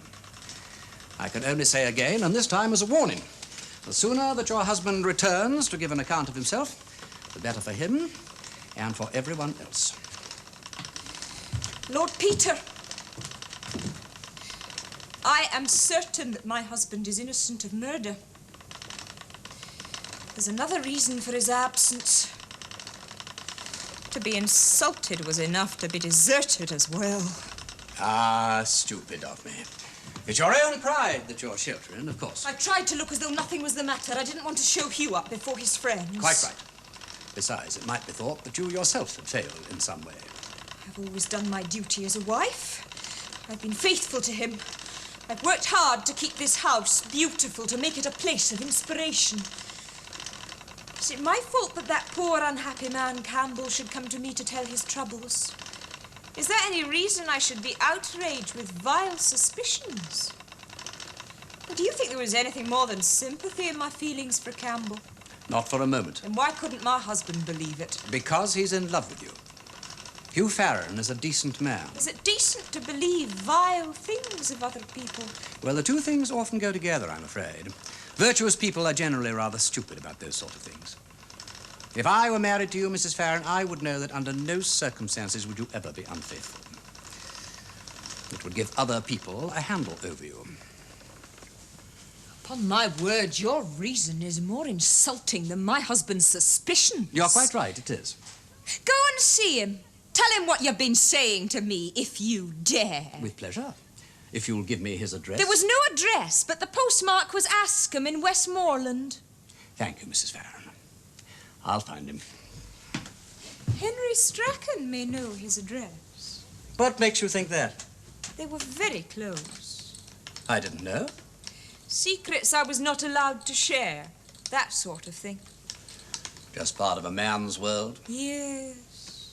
That's very touching to see two middle-aged men playing David and Jonathan. Goodbye, Mrs. Farron.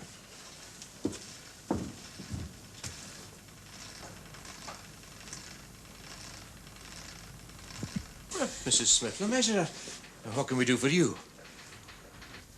Oh, well, I'll just go and see if there's been any news from Mr. Macpherson over at the old lead mines. Sit you down, madam. Thank you. Thank you. And what is it brings you here? This. I just wanted to ask whether there was any foundation for the dreadful insinuation in that story.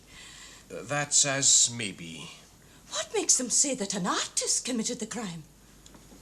There might be some evidence to point in that direction. Oh, I don't. I thought perhaps the reporter had made it all up out of his own head. Do you mean he actually got that idea from the police? Well, I couldn't very well say. He'll maybe have caught it from some other irresponsible person. But the police do think that. Well, I'm not saying so. But since the deceased was an artist himself, and as most of his friends were artists, then there's either possibility. Then it goes on to mention Mr. Graham. Aye, so it does. Surely it can't be that you suspect Mr. Graham of this dreadful thing. Oh, well, there's always some grounds for suspicion when a crime's been committed and a person wouldn't state just where he was at the time. Oh, I see. Tell me, Mr. Dale, supposing anybody were to clear your mind of this suspicion against Mr. Graham, it wouldn't be necessary to make the explanation public. Well, that would depend on the nature of the explanation. If it was such as to remove all possibility of the gentleman's being concerned, and if it was well supported by proofs, and provided the matter never came to trial, there'd be no need to make anything public at all. Well, in that case, Mr. Dale, I know I can rely on your discretion. It's a dreadful thing I have to say, but as a widow, in my sad, lonely position, Don't upset yourself, Mrs. Smith LeMessurier. Mr. Graham would never breathe a word of it. He's far too chivalrous. Just tell me all about it, as though I might be your father. Oh, thank you. Thank you. You see, Mr. Graham couldn't reveal where he was because he spent the whole of Monday night with me.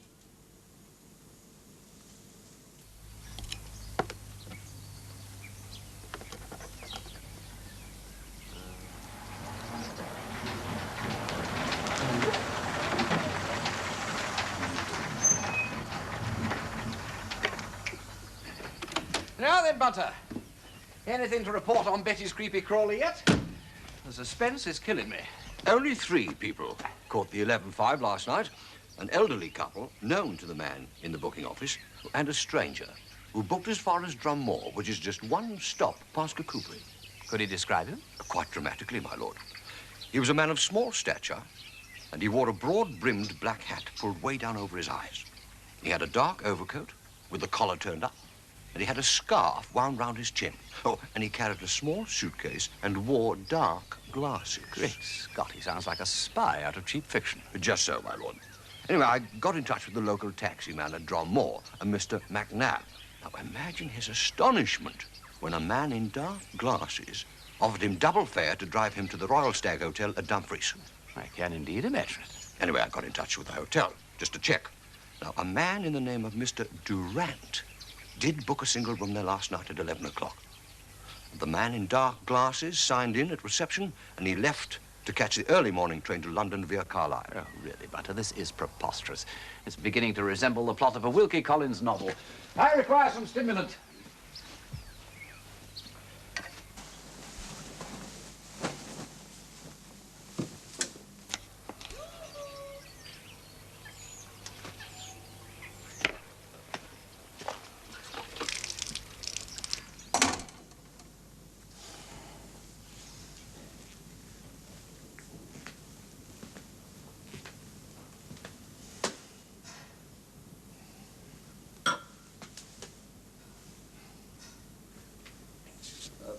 Two persons to see you, my lord. Hello, Lord Peter. Fenella! What a pleasant surprise. I've got a pleasanter one for you. I'd like to introduce you to young Helen MacGregor, Lord Peter Wimsey. How do you do, Miss MacGregor? She's going to prove a star witness in this Campbell business. but she's scared stiff, and you've got to promise to protect her, both from her parents and the police. Well, I shall do my best, naturally. Well, now, look here, why not sit down? Would you care for a drink? Oh, I should think a ginger pop for Helen, and I'd love a horse's neck if you've got one. Do we have any pop, Bunter? I think I should be able to manage it, my lord. How resourceful you are, my dear chap. And, I'll have a ginger pop, too. 2 pops, please, Bunter. Well, now, let's start at the beginning, then, shall we? Right. You'd better regard me as Helen's mouthpiece, because she's too shy to talk to anyone but me. It's like this. Helen's mother is a sort of daily dasher for Aunt Millie and Uncle Henry, and Helen sometimes comes along to give a hand, too. Well, I noticed she was feeling pretty broody about something this morning, so I told her a trouble shared is a trouble halved, and the sooner she spilt the beans, the better. Are you with me? So far, all the way. Jolly good. Well, on Monday night, Helen's parents were out, so she walked across the valley to some chums of hers and stayed there chatting until it was quite dark. She suddenly realised that if she didn't hurry, her parents would be back before she was, and then she'd really be in the soup. They're very strict, you see. Well, she was nearly home when a car passed her going fast. It stopped suddenly at the corner just ahead, and when she caught up with it, there was another car blocking the road, and the 2 drivers were having a terrible fight on the grass at the side. And they were shouting and swearing. And one was trying to hit the other with a sort of iron bar. Could you describe either of these men, Helen? It was too dark, my lord. Well, did you hear anything they were saying? Try to murder me, would you? One of them said. Anything else? Any name, for instance? One of them called the other Campbell. Did you hear anything more? All she could think of was that if they saw her, they'd kill her. She ran all the way home and jumped into bed just as her parents came in. Could you show me the exact spot on the road, Helen? She's already shown me, which is just as good. Splendid. Well, now, you have absolutely nothing to worry about, Helen, either from your parents or from the police. I shall see to that. Well, now, I'd like to ask both of you to luncheon, but, do you know, I don't think that this can wait. Come along, girls.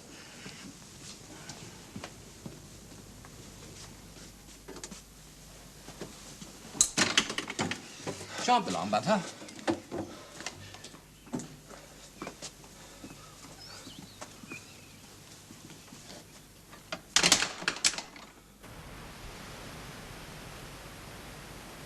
Ray, this is menial toil. It really is beneath the dignity of any human being. Unless one is like the army of Napoleon, which is popularly reputed to have marched on its belly. Aha! Eureka!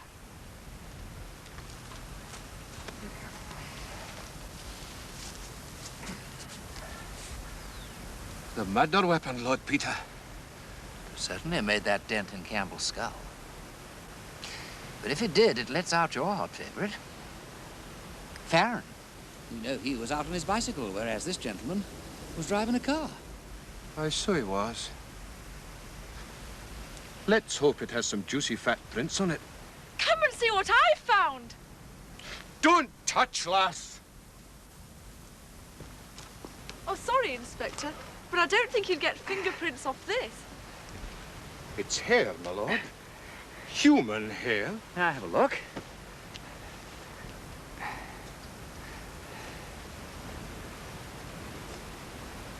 Did you ever hear of the Kilkenny cats who fought, leaving only their tails behind them? Now, here we have 2 gentlemen having a fight, and both of them spirited away, leaving only a tuft of hair. And it's soft and silky. A woman's? Could be. And it's been cut at one end. There's lots more around. And this doesn't look like woman's hair. Do you know, I believe you're right. It's the same colour, only it's much coarser. In heaven's name, my lord, what's been going on here? The mind boggles, don't it? Great Scott. Of course. Oh, Inspector, dolts and ninnies that we are, of course. Thanks, old Parker Bird. I am much obliged. Give my love to Polly, won't you? All right, old lad. Thank you. Chief Inspector Parker says they ought to be able to round up Gowan in 24 hours. I still think it would be quicker to use some force on that toffee-nosed butler. I'll stake my rank he knows where Gowan's hiding. I don't doubt it. But if he's been doing what I think he's been doing, covering up for his master, he'll find some way to warn him as soon as he knows we suspect. I must say I agree with Sir Maxwell. Aye, but it's certain Campbell and Gowan had a fight. Oh, I don't deny that. There was an encounter between them, all right. And a very odd one, too, judging by the evidence. But my sixth sense tells me that Gowan ain't our man. And the doctor says that spanner could have made the dent on Campbell's head. And there's a perfect thumbprint on it. If the print matches Gowan's... I might even eat my words, Inspector. But I don't think we ought to lose sight of our other red herrings. Has Ferguson been to see you? Aye. And Dale's checked at Gatehouse Station. They know Mr. Ferguson. He bought a first-class return ticket to Glasgow and caught the 8:30 train. Yes, he said he had a good alibi for Tuesday morning. What news of Waters? Nothing. He's disappeared completely. You know, for a quiet country place, Kirkcudbright boasts a bright lot of inhabitants. They appear and disappear like Cheshire cats. Graham, now, is he still refusing to cooperate? He won't say a word. Remember, he's a great one for horseplay. He ducked Campbell in a pool once. He may have tried some other lark and this time killed him by accident. Possible, but not very likely. Strachan. Yes, is he still sticking to this story? He is, Sir Maxwell. I can't shift him. He swears black and blue he fell down that shaft. He is black and blue. Aye, but he's no alibi for the whole of Monday night. And he could have won those marks fighting with Campbell. And finally, Farron. Well now, Sir Maxwell, he is the man who went looking for trouble, swearing vengeance against Campbell, and I know him too. He's one of those persons up in the clouds one minute and then struck down by black depression. If he killed Campbell, I think he might take his own life after. That's why I had the old mine searched. But there's no sign of him. Yes, well, we don't seem to be making much progress. I want the search for Waters and Farron intensified. Very good. And if Graham has nothing to hide, he's got to be made to speak. I will not tolerate this obstruction. And you deal with him yourself, Inspector. I'll see to it, Sir Maxwell. Well, if you have no objections, Inspector, I will continue with my day's program. Henry Strachan is the next on the list, I fancy. Well, your lordship's more than welcome. But first of all, I have a most pressing engagement. Luncheon. High tea rather than luncheon. High tea? A meal not to be despised, Bunter. True, you have served me with a treat manière instead of a kipper and a bottle of puy fumé instead of a mug of tea. But the result, I assure you, was just as satisfying. Well, I'm very glad to hear it. Yes, well, I was pulling your leg, old lad. I was ravenous. And at one Epicurean stroke, you have appeased both glutton and gourmet. Thank you, my lord. And what have you achieved in my absence? A minor diplomatic success, my lord. In which direction? For the matter regarding Miss Betty and Mr. Alcock. There was a certain obduracy on both sides. I mean, Betty resolutely refuses to return to service in the house. And I can't say that I blame her. And Mr. Alcock is equally reluctant to take her back. I'm afraid I was resorted to a little minor deception, my lord. As I told Mr. Alcock that both you and the chief constable had, on the whole, accepted his story about Betty's hysteria and discounted Betty's story. Well, having convinced him, he was prepared to take Betty back in employment in the house on Mr. Gowan's return. In the meantime, the Mrs. Selby and Cochrane are planning a tour of the Highlands in a motor car. They've taken rather a liking to Betty. Yes, they're anxious for her to go with them as their maid. How absolutely splendid, Butter. I shall miss her, my lord. Excuse me, my lord. Hey,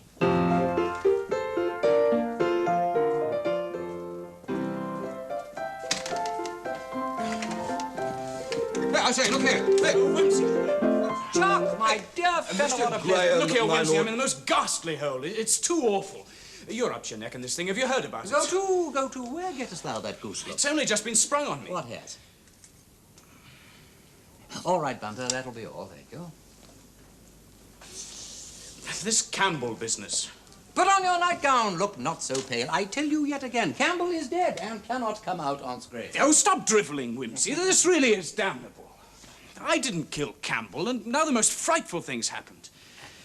Does the name Mrs. Smith Le Measurer mean anything to you? Oh, well, that rings a bit of a bell, yes. Oh, by Jove, yes. Last year, sale of work for the Episcopalian Church, she cornered me. The only way I could escape was by buying a green silk sachet embroidered with the word pyjamas in her own fair hand. She's a man-eater, Wimsey. Have you got yourself involved? Never. I swear it. Then why bring her into it? Well, you saw that damn fool paragraph in the Gazette. Mm-hmm. Well, she's been to the police, given me an alibi. Oh, yes? Oh, yes. It seems I spent the whole of Monday night in her bed. You poor old thing. You didn't, of course. I was otherwise occupied, and that's the devil of it. Look, Wimsey, if her story gets out, I'll never live it down. But if the police have the truth, I could go to prison for 3 months. And so could my 5 witnesses. Only 5? Unless you count Gilda Farron. I was passing her door. She called me in. She was in a great state because Hugh had run off in a tantrum. Yeah, now, wait one moment. About 10:30 last Monday? That's right. She kept me for about half an hour. Calmed her down, said he'd be back, but she kept running to the gate every time she heard a footstep. Yes, well, that explains that. She heard mine. I saw a man's hand pull her back into the close. My hand. And after half an hour? This is damned awkward. If I tell you the truth, no names, no pack driven. Now, I cannot possibly promise you that. You know perfectly well. 6 of us went poaching salmon on Lord McRae's estate. How very reprehensible. Damn good work. I can't stand old McRae. Look, Wimsey, the point's this. Is there any way of stifling that predatory old octopus without bringing the boys into it? Well, I'll see what I can do. I'll put it to Maxwell Jameson in my own way. But Mrs. Smith Le Measurer? She'll be threatened with the full panoply of the law for seeking falsely to tarnish your halo. You're a friend, Wimsey. A damn good friend. Oh, have a drink with us tonight, will you? Well, I'm afraid I've got to be up bright and early in the morning. That's going to be a little difficult, but, well, yes, why not? By Jove, I will have a drink with you and your 5 witnesses. I would be delighted.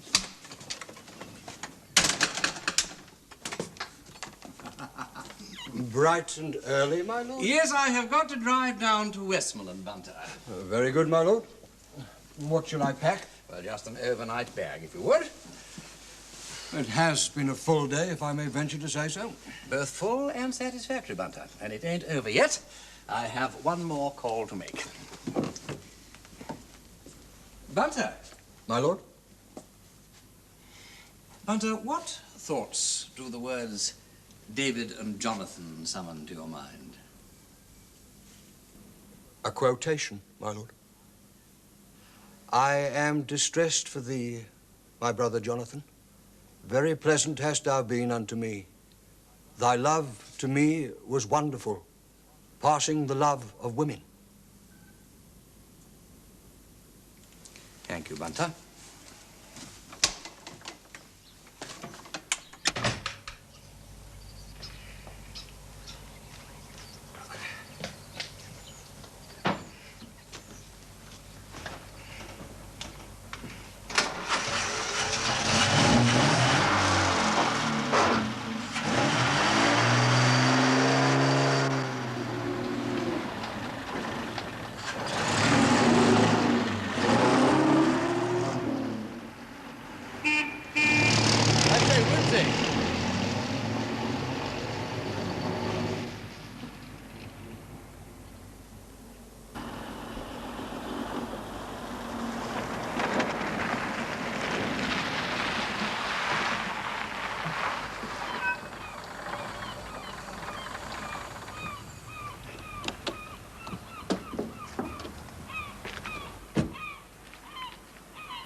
Hello, Fenella. Is your uncle in?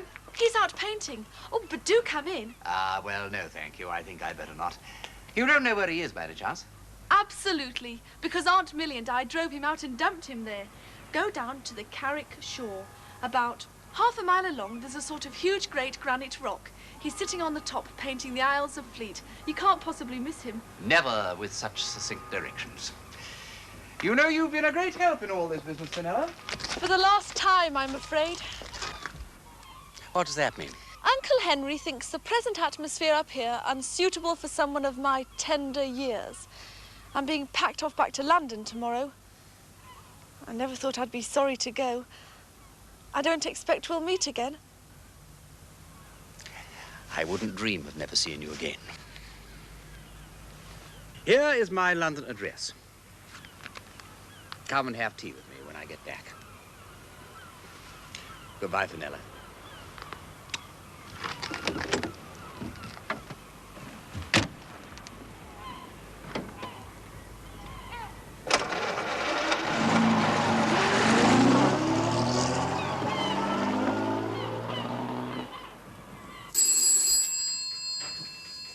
Yes? Yes, it is. Oh, I see. Yes, the result. Who is it, Jeannie? It's a lab in Glasgow, Inspector. That thumbprint in the spanner. What about it? It's a perfect print of Mr. Campbell's thumb. Thank you very much. Goodbye. Now, will somebody please tell me what the devil is going on? I go away for a few days, and when I get back, my landlady starts screaming blue murder and locks herself in her bedroom. She called me a murderer. It's Mr. Waters, isn't it? Yes. Aye, well, there may be something in what she said. We've been looking for you for quite some time.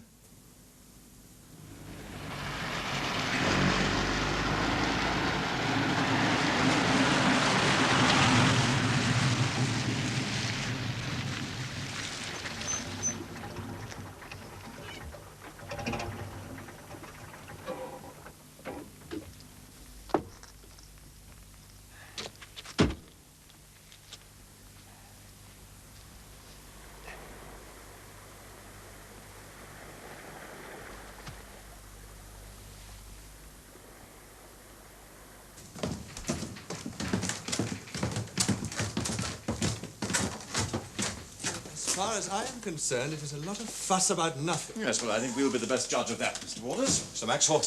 Exactly what have you been doing since last Monday night?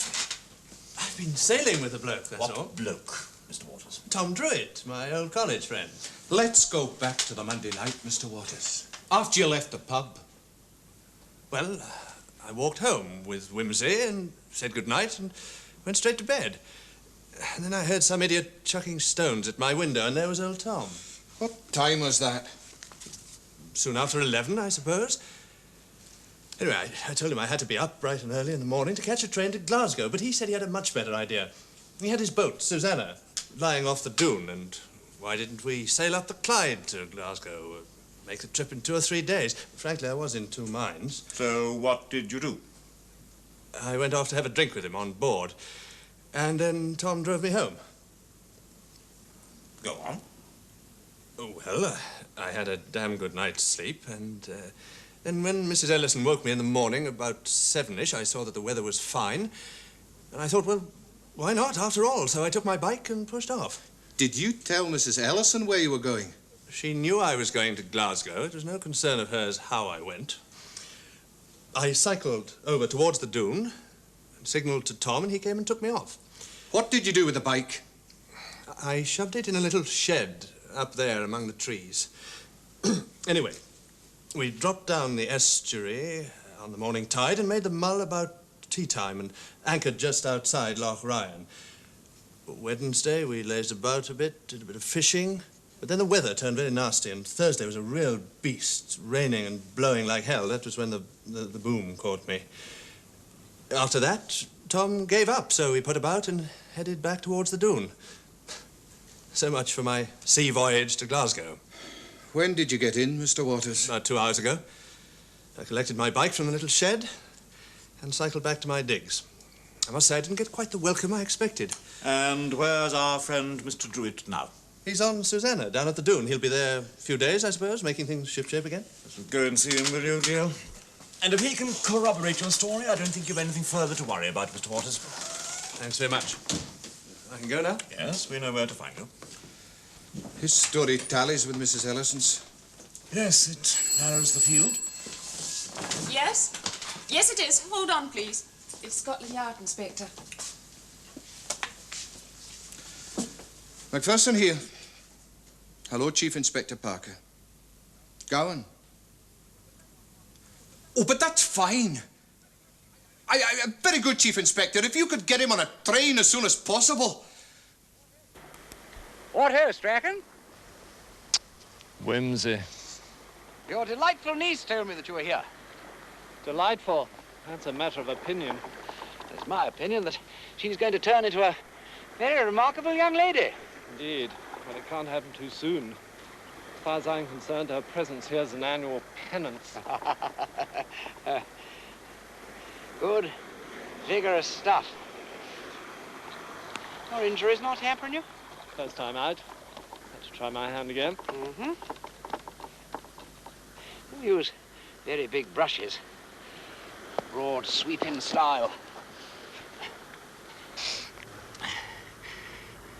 Campbell used a knife a lot, didn't he?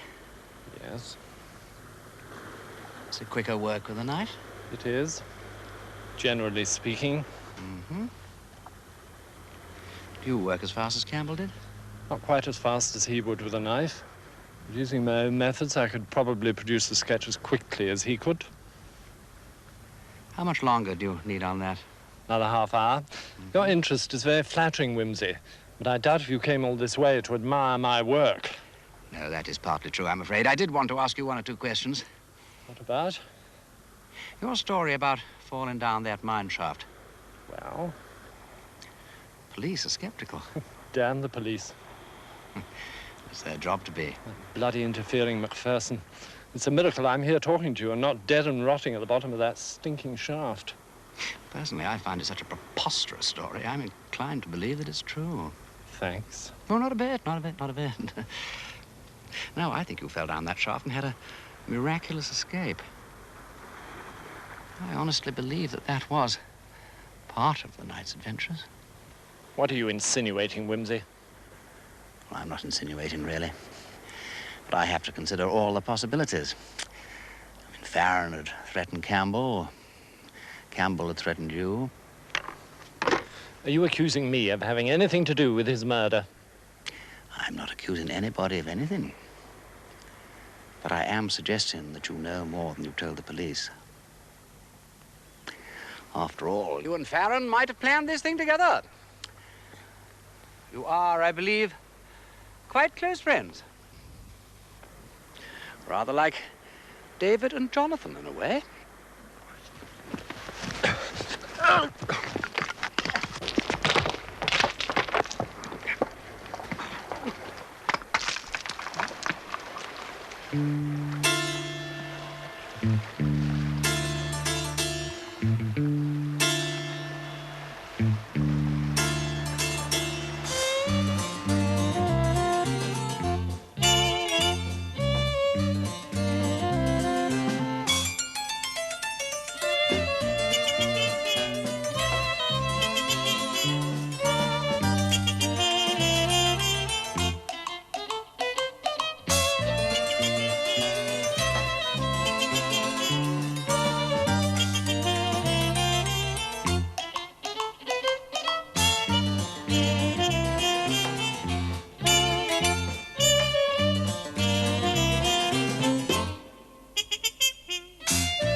David and Jonathan.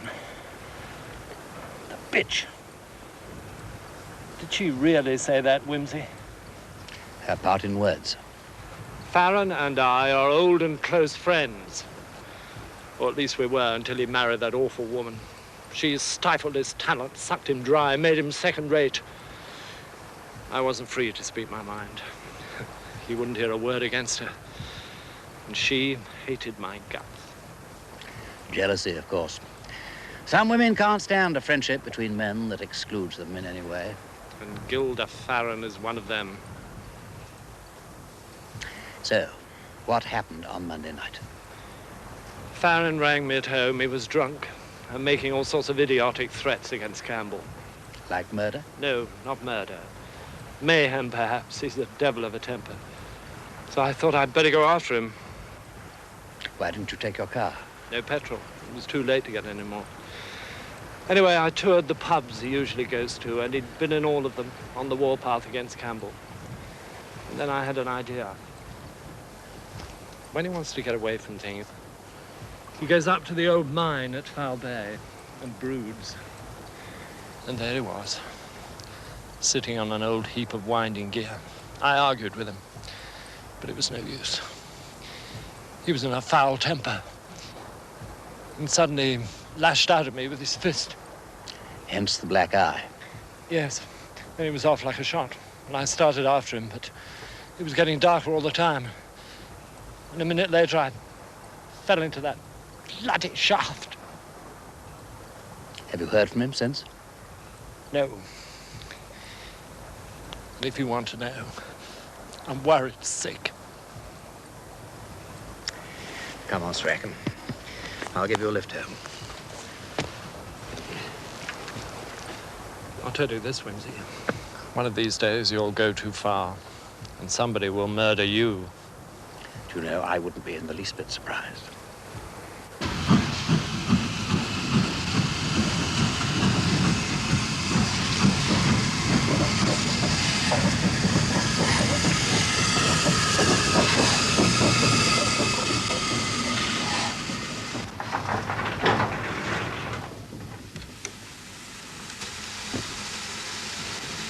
Oh, no. I can't believe it. The blithering London fools. Yon's not Mr. Gowan. You brought the wrong man.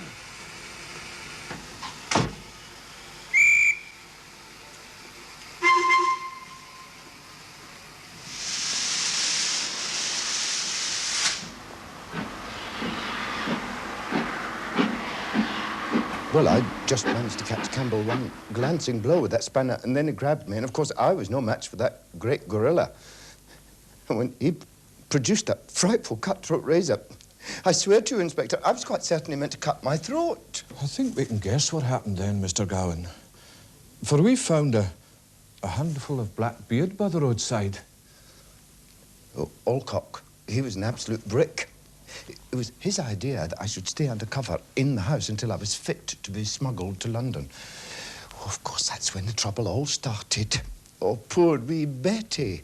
I must have seemed like a vampire rising from the grave. I think we know your movements after that, Mr. Gowan. But what made you come forward once you were in London? Well, it wasn't until after I arrived there that I actually discovered that he had been murdered when I read it in the paper. You already knew he was dead? Oh, yes. Oh. Alcock told me he was killed in an accident the day after... Did Alcock mention I had called to see him?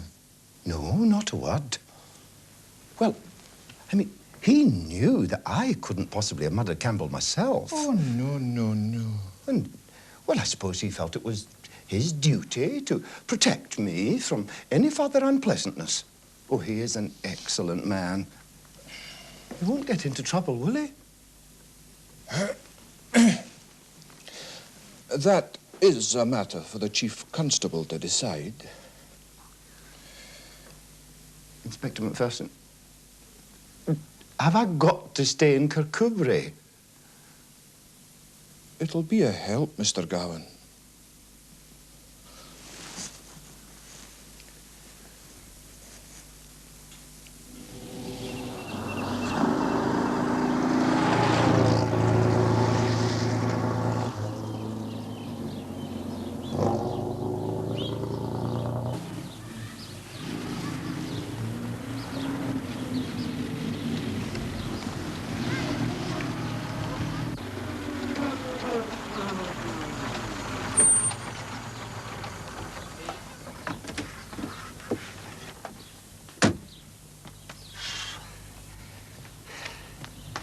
Morning to you. Landlord in?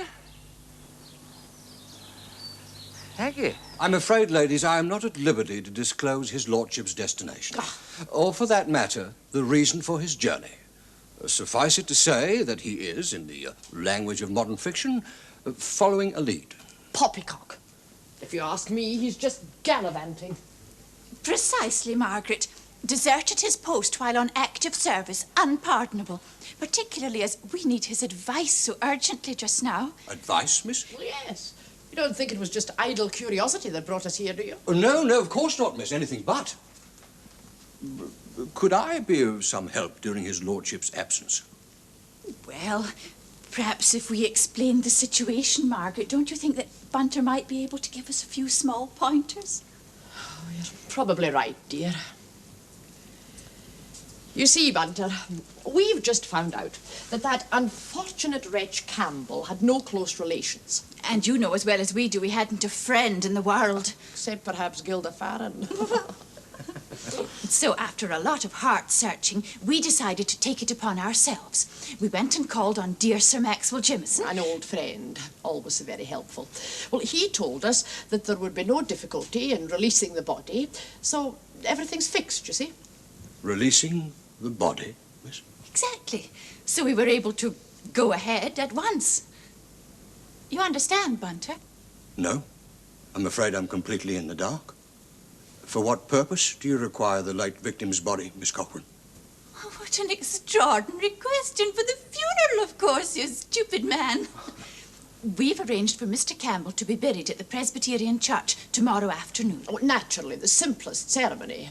But we do feel your master should be present. Oh, yes, you're quite right, Miss Helby. But you mentioned advice, Miss Cochrane.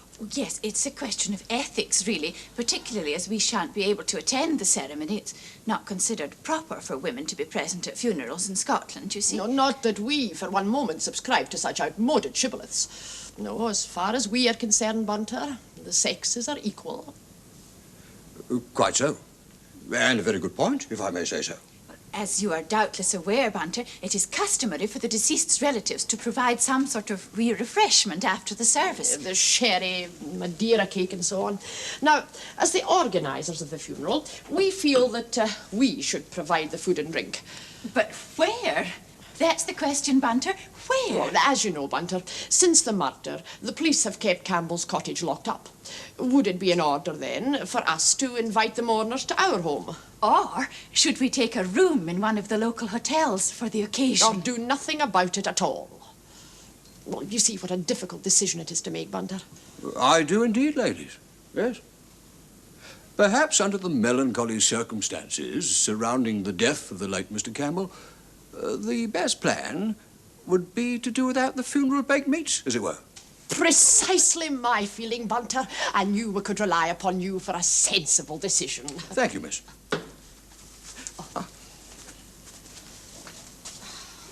You know we're to take a tour of the Highlands shortly? Yes, I had heard, and I was hoping to have a word with you before you left because I was going to ask you if you'd be so good as to give my kindest regards to Miss Betty. Oh, Betty's just getting over a very severe shock, Bunter. I don't think we should upset her anymore.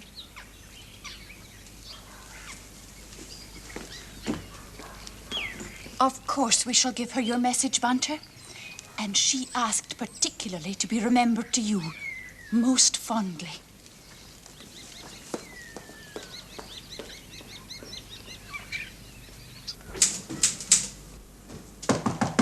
Hey, just a minute. Come in. Hello there, Sergeant. Nice to meet you. The name's Clarence Gordon. It's about the Campbell murder. Oh, please take a seat, Mr. Gordon. I'll just get a pen. The wife was saying there was a police message in the wireless night before last, asking if anyone travelling by the Bagrenin Road on Tuesday morning happened to see a cyclist. Well, that's perfectly correct, Mr. Gordon. Did you see one? Well, I wouldn't be here if I hadn't, eh?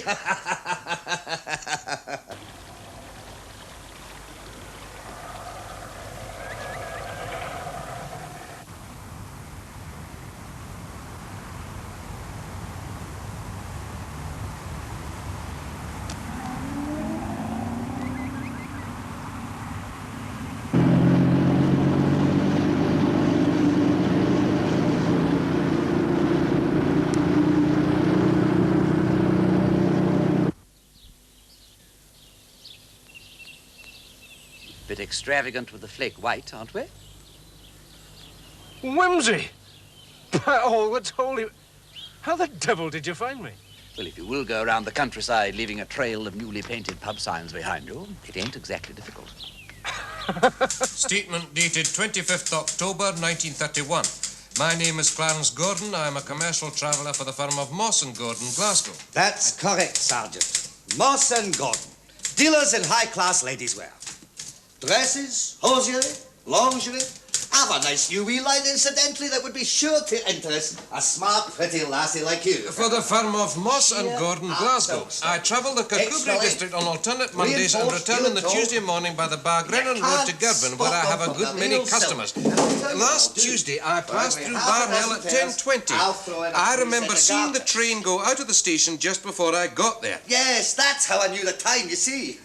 As I left the village, I saw a bicyclist in a grey suit riding very fast along the road in front of me. I sounded my horn loudly, and he pulled into the side just as I passed him. I could not see his face properly, and when I looked back in my driving mirror, he had disappeared. He was the only bicyclist I saw on the road until I reached Girvan. Yes, now they come in all sizes and a wide selection of shades. Have you anything further to add, Mr. Gordon? No, that covers it completely, Well, Sergeant. I know you couldn't see his face, No. but was there anything at all to remind you of one of these gentlemen? Nothing, sorry, Sergeant. Oh, that's all right, sir. We're greatly obliged for your trouble. Now, would you just sign the statement here, please? You must be a married man, eh, Sergeant? Could interest you in a nice wee inexpensive present for the wife. I do a nice line in you-know-what. Anyway, after I'd socked poor old Henry, I started running. I don't know how long for. In the end, I lost my footing. I remember rolling downhill, and that's about all I do remember until I woke up in the morning in a wee hollow full of bracken, quite snug and cosy. I felt great. No hangover? Not a thing. I had a bit of a thirst, but I soon quenched that at the first burn I came to. Now, I can't tell you how good I felt. I didn't give a hang about Campbell anymore. I certainly didn't want to go home. So I just walked straight ahead. I walked for hours. Now, finally, a fellow in a lorry came along, gave me a lift into New Galloway. What time was that? Oh, I must have been getting on for 3. Then I wondered what to do about myself. My one idea was that I didn't want to go back. I wanted to go on being a gypsy. How on earth can I explain to you what I felt? It was as if I was free. I mean, really free for the first time. As if I'd suddenly escaped from something terribly oppressive. And the one thing I dreaded was being put in the bag again. I can't possibly make you understand. You're not doing badly at all. Ah, but you're rich, Wimsey. There's nothing to stop you doing exactly what you want. Now, why do you take the trouble to be respectable? Precisely because there's nothing to stop me doing exactly as I want. I get my fun out of it. I know you do. Now, it's odd. You create an illusion of liberty. Is it the money or just being unmarried? Yes, well, we're rather straying from the point, aren't we? You had just arrived in New Galloway. Oh, well, then I had an incredible piece of luck. An Englishman in a Riley stopped to ask the way, and I said to him if he took me with him, I'd show him all the shortcuts as far as the border. Oh, he was delighted. So we took supper in a pub on the way, drove through the night, and had breakfast in Carlisle. That's where I bought these paints. Windsor and Newton. Had you formed any plans by then? Oh, not really. Just thought I'd let things unfold. Anyway, my chum in the Riley finally dropped me in Ascombe. I went along to the Bull and I wrote to Gilda. I didn't put an address. Postmark. Yes, of course. But do you really mean to say she persuaded you to come trundling after me? Yes, well, I wouldn't put it quite like that. Can't really blame the poor thing. It was rather a beastly letter. Farron, on Monday night you went round looking for Campbell, uttering threats against his life. No, I was drunk. From the moment you hit Strachan, you have no alibi of any kind. Alibi? And as Campbell was murdered, you're going to need one very badly.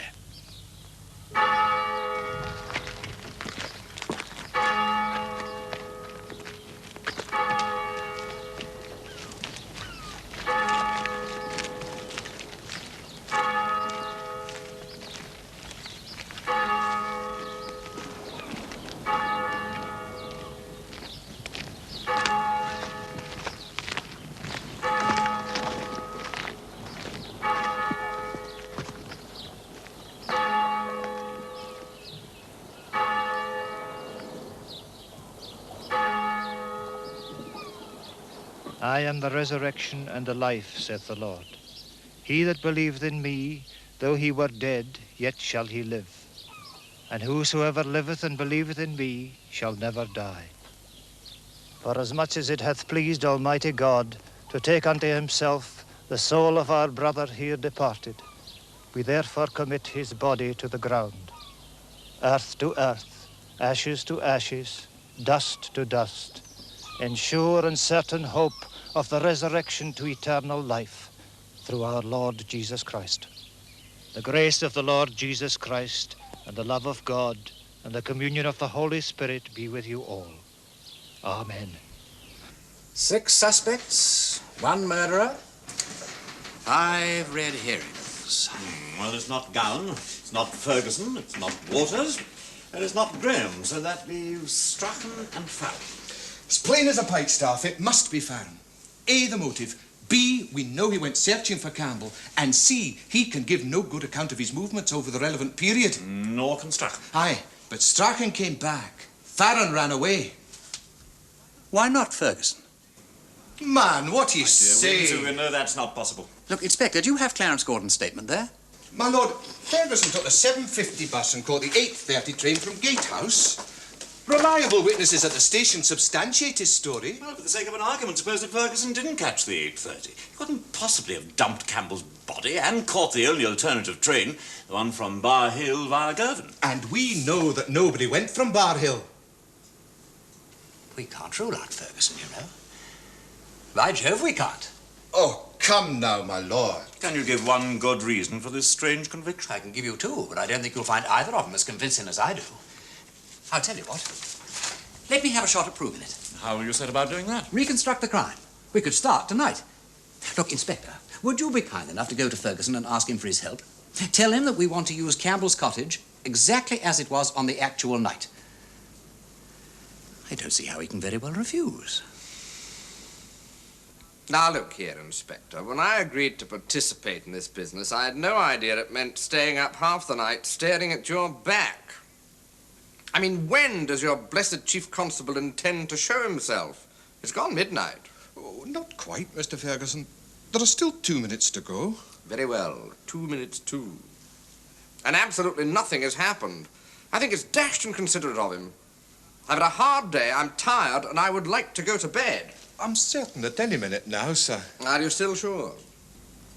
I'm on duty.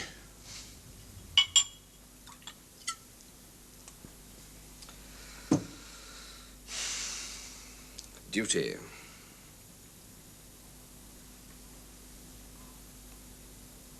Honestly, Macpherson, what on earth do you hope to prove by this charade, hmm? Well... I'll bet you one thing, though. This is none of your local lot's doing. I'll give you 10 to 1 that idiot Wimsey's behind this. He's the one who's talked the Kirkcudbright Constabulary into playing at Scotland Yard. Oh, that'll be his lordship now.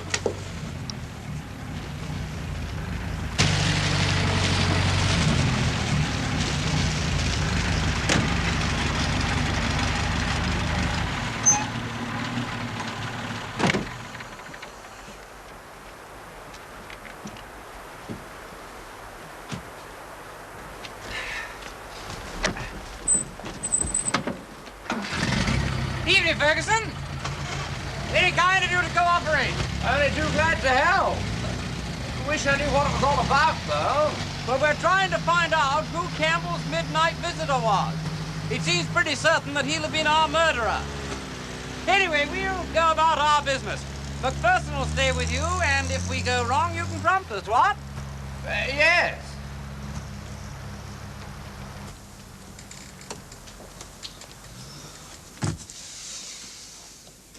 Quod erat demonstrandum, Macpherson.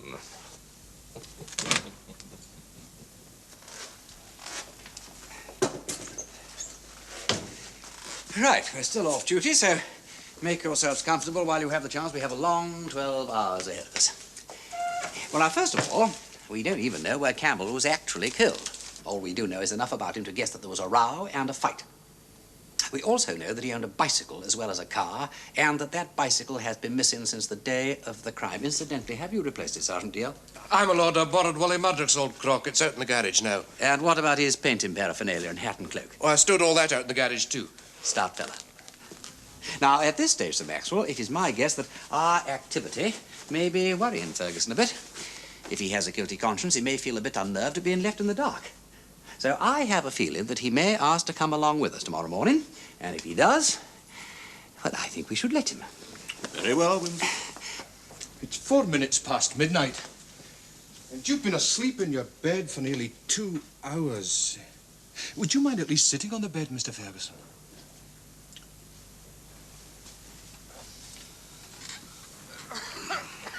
And here comes our murderer.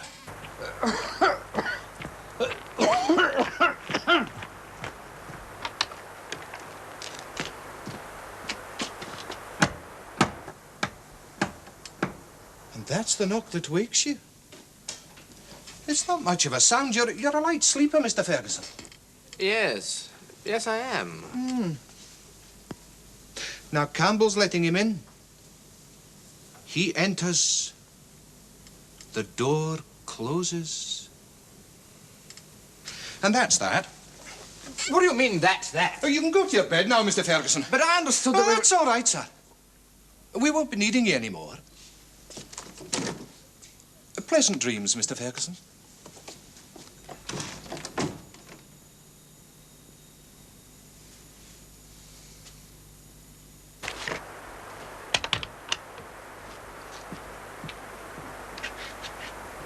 Bang. You're dead, Bunter. Very good, my lord. Ah, hello. Come in, Inspector. How is he? He's a wee bit nervous, perhaps. Yes, I was rather hoping he might be. Well, as you see, I have just killed Campbell. What with, my lord? Ah, I wish I knew. But that don't matter at the moment. Aren't you afraid that Ferguson might try to decamp? He'd be a fool if he does. But you're quite right, Sir Maxwell. Better not take any chances. Sergeant, you and the constable take it in turns. Very good, Inspector. Now, listen. I have had a scrap with Campbell. He is dead, and I am stuck with the corpse. A very sticky position. But no panic, because luckily I know he plans going up to the Minnock painting in the morning. The perfect place to stage an accident. It won't be easy, however, because somehow I have got to get myself to Glasgow, which is going to mean an early start. So, idea. I will use Campbell's car, and I will put Campbell's body into the dicky. Now, if you just talk amongst yourselves for the moment, I won't be a second.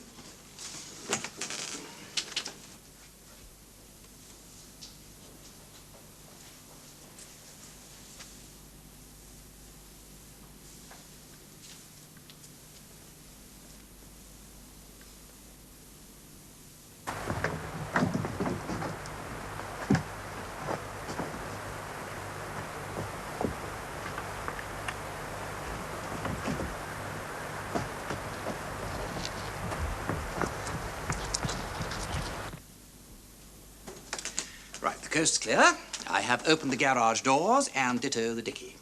So, up you get, Bunter. And off we go.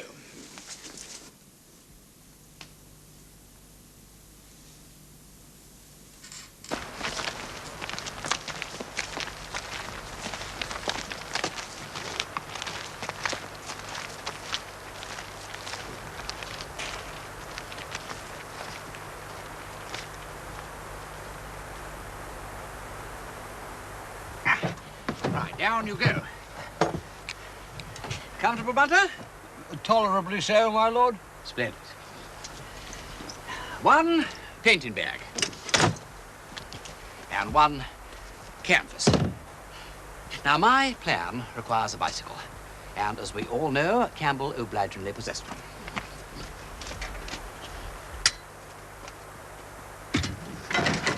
It seems a fair fit, but I don't want it to be seen.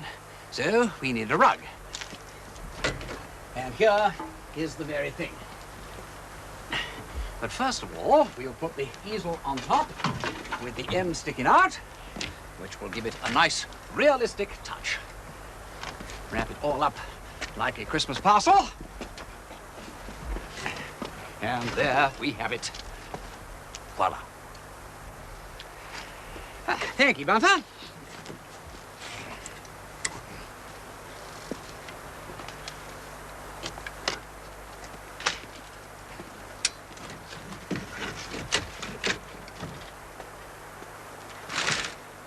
and out you come.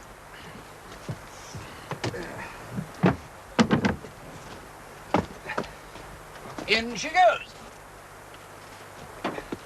And that's it.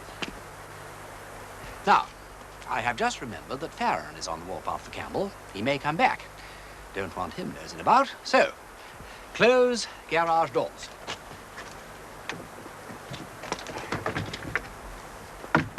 Lock 'em. And pocket the key. Let's go inside now, shall we?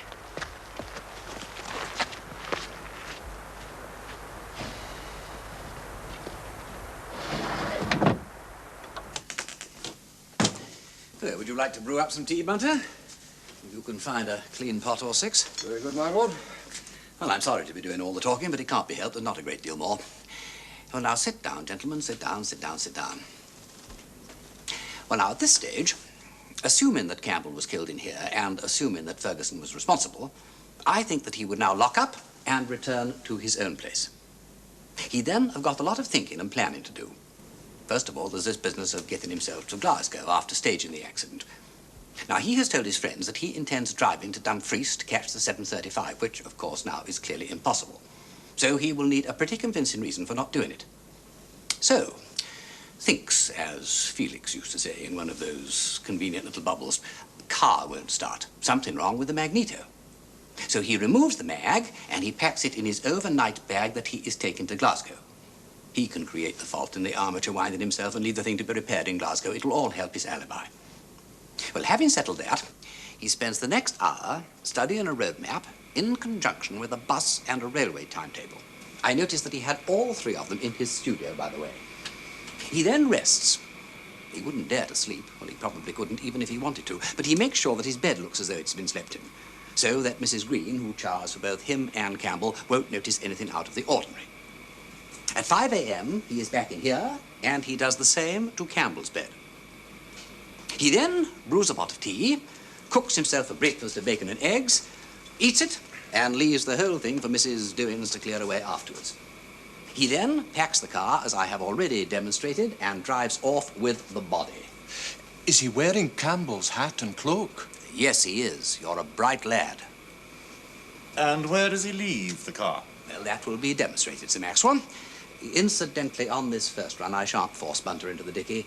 He is going to suffer enough later on.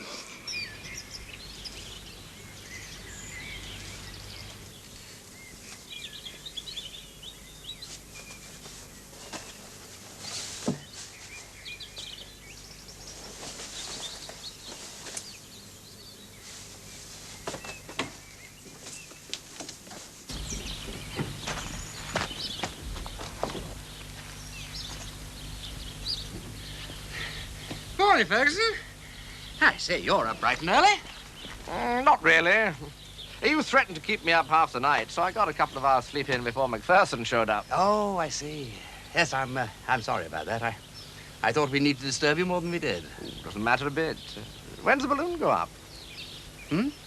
I mean, when does the reconstruction of the crime start?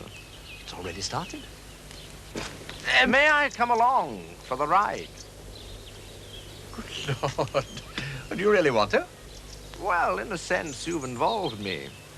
And, fascinated to know how these things are done.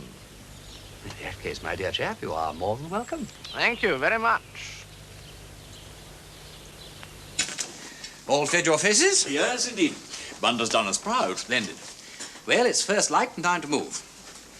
Bunter, you ride with me. Very good, my lord. And I suggest that the rest of you follow in the police car. Incidentally, you had an extra passenger, Sir Maxwell. Ferguson. He's asked if he can come with us. Thank you, Bunter.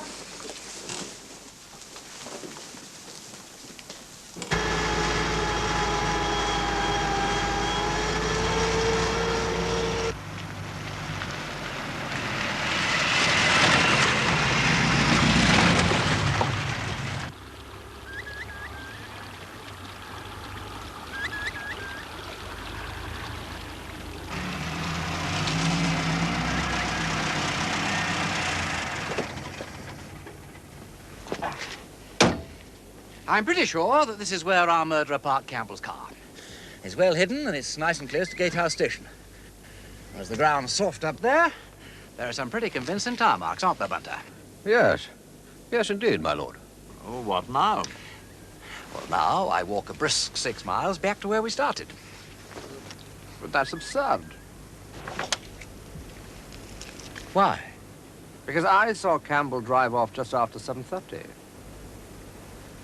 So you did. Feel like a walk, Inspector? Well, Well, I've got to do it, and I'd enjoy a bit of company. very well, my lord. Splendid. You stay here, Bunter. See the rest of you back at the cottages.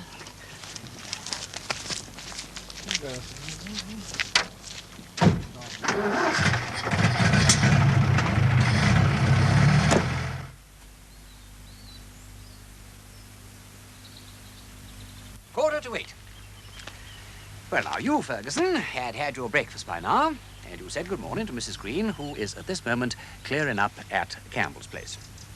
And you're all set with your overnight bag to catch the bus, due in 5 minutes, to take you to Gatehouse Station, where you will catch the train to Glasgow. Now, I am going to be you for the moment, if you don't mind. Into the car, please, gentlemen, and turn round.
Now, Sir Maxwell, I would like you and the inspector to come and see me off.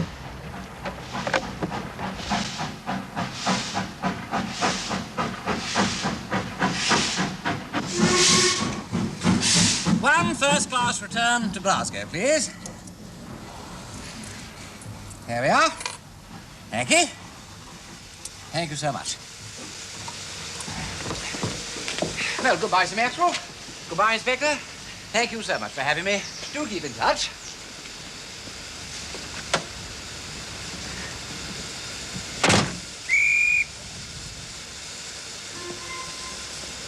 You can't seriously mean... Gummy wee devil! Come on, son!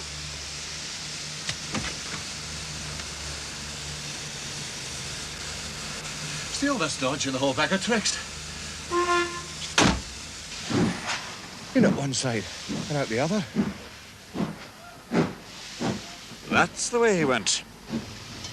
Right, Inspector, back to the car. Sergeant?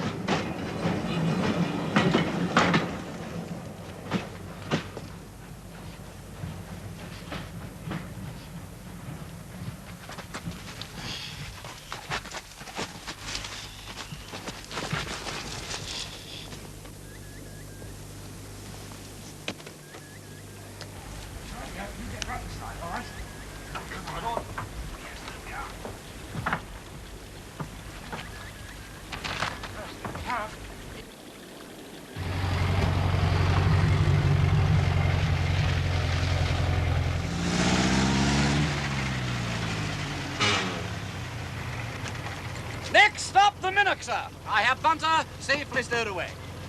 But the roads are bad, my tyres are worn, and I can't afford a puncture. So I shall proceed with caution. We'll be right behind you, Wimsey.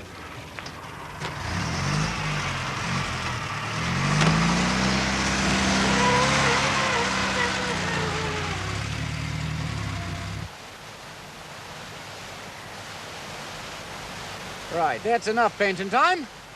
Case clear. Now for the disposal of the body.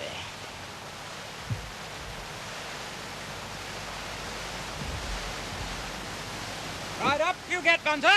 We're cutting it a bit fine.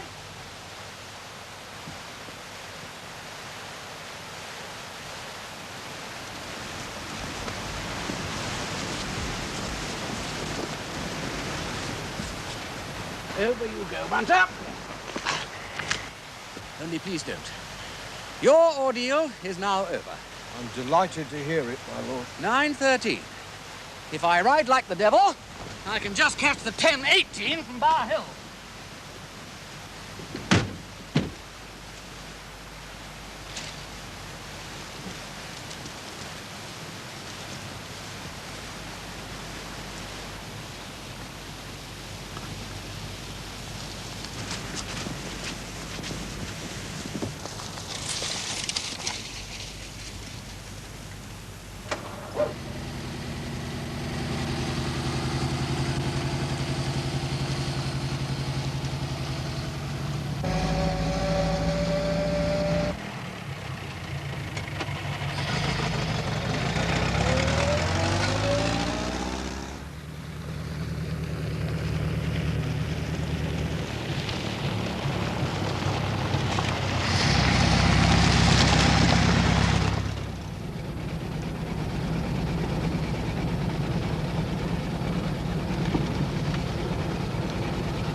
Good man.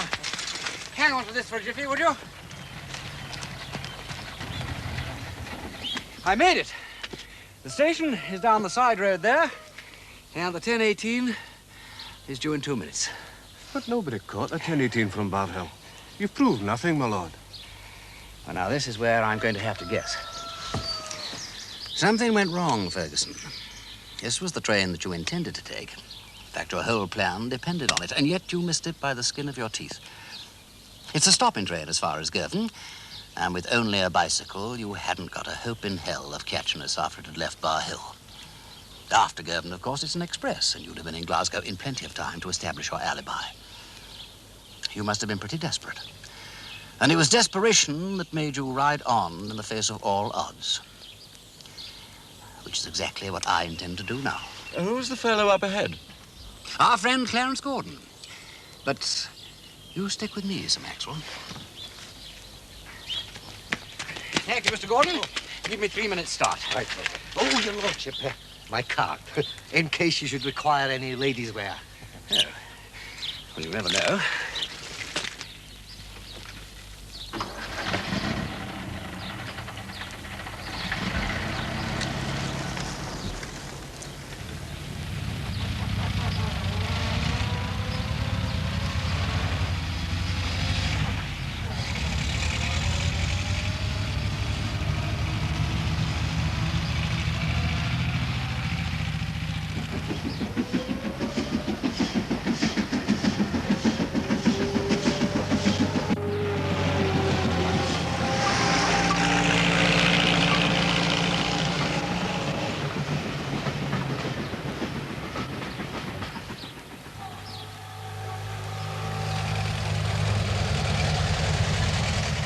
And when I looked in the driving mirror, he had disappeared.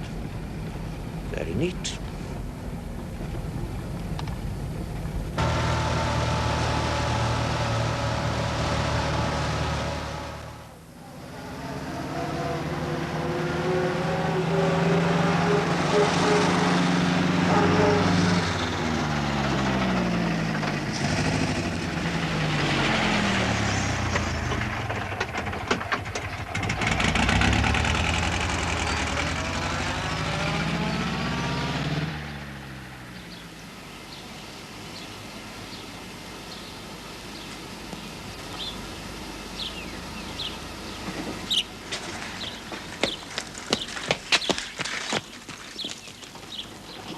There's plenty of time, sir.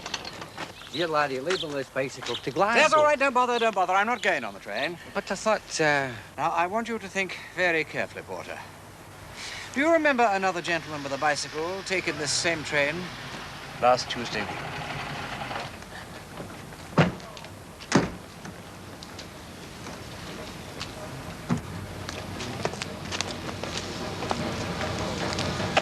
Aye, now you mention it, I seem to mind a bike.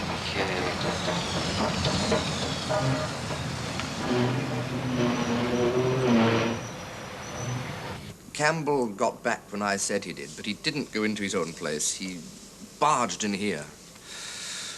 He was in one of his filthy, drunk, aggressive moods. And when he started bragging about what he'd done to poor Guy, and I'd had enough, I told him to clear off. He wouldn't go. I opened the door and gave him an almighty shove. He crashed against the wall there and came back, fighting like a maniac. Well, I'm stronger than I look. And besides, he was none too steady on his pins. I landed one good punch to the jaw. Too good. He hit his head on the stove there as he fell. He just lay there. And when I went to pick him up, I found he was dead. Well, I was scared. I never could stomach the fellow. And sometimes when I've had a few, I've threatened to do him in. Oh, not meaning it for a second, but I've been hurt to threaten him. And here he was, dead on my floor, and not a single witness to back up my story. So, I tried to make it look like an accident. Very nearly succeeded. But how did you come to miss the train at Bar Hill? Well, that was my big mistake. Once Campbell was dead, I had a lot of planning to do. And the one thing that I forgot to do was to wind my watch. When I was up at the Minnoch faking the painting, I checked the time. It said 8:55. Well, there seemed no hurry, so I went on working. And about 10, 20 minutes later, I checked again. It still said 8:55. And I knew my watch had stopped. And that's when the panic really set in. I booted the body over the cliff and packed up as if the devil was after me. It was no good. I missed the train by a hair's breadth. Oh, you were quite right, Wimsey. Desperation drove me on. And then I had that incredible bit of luck when the fellow in the Humber passed me. Well, it seemed like incredible luck at the time because it made my alibi that much better. On the face of it, you couldn't possibly have caught that train from Girvan. No, there was only the one possibility, and you spotted it. You have a long head on your shoulders for all your blether. But in fact, you suspected me from the first time you came to see me. Why? You buy your pence from Robeson's. And? Campbell bought his from Windsor and Newton. I noticed a half-pound tube of Windsor and Newton flake white amongst your own. I also spotted that you had a habit of slipping tubes of paint into your pocket while you were working. You'd obviously done just that with Campbell's flake white when you were painting the forgery. Obviously. Damn careless of me. There's just one thing that I didn't follow, though. What happened to the bicycle? Simple. When I got to Glasgow, I had it forwarded to Euston. It's still there, waiting to be collected.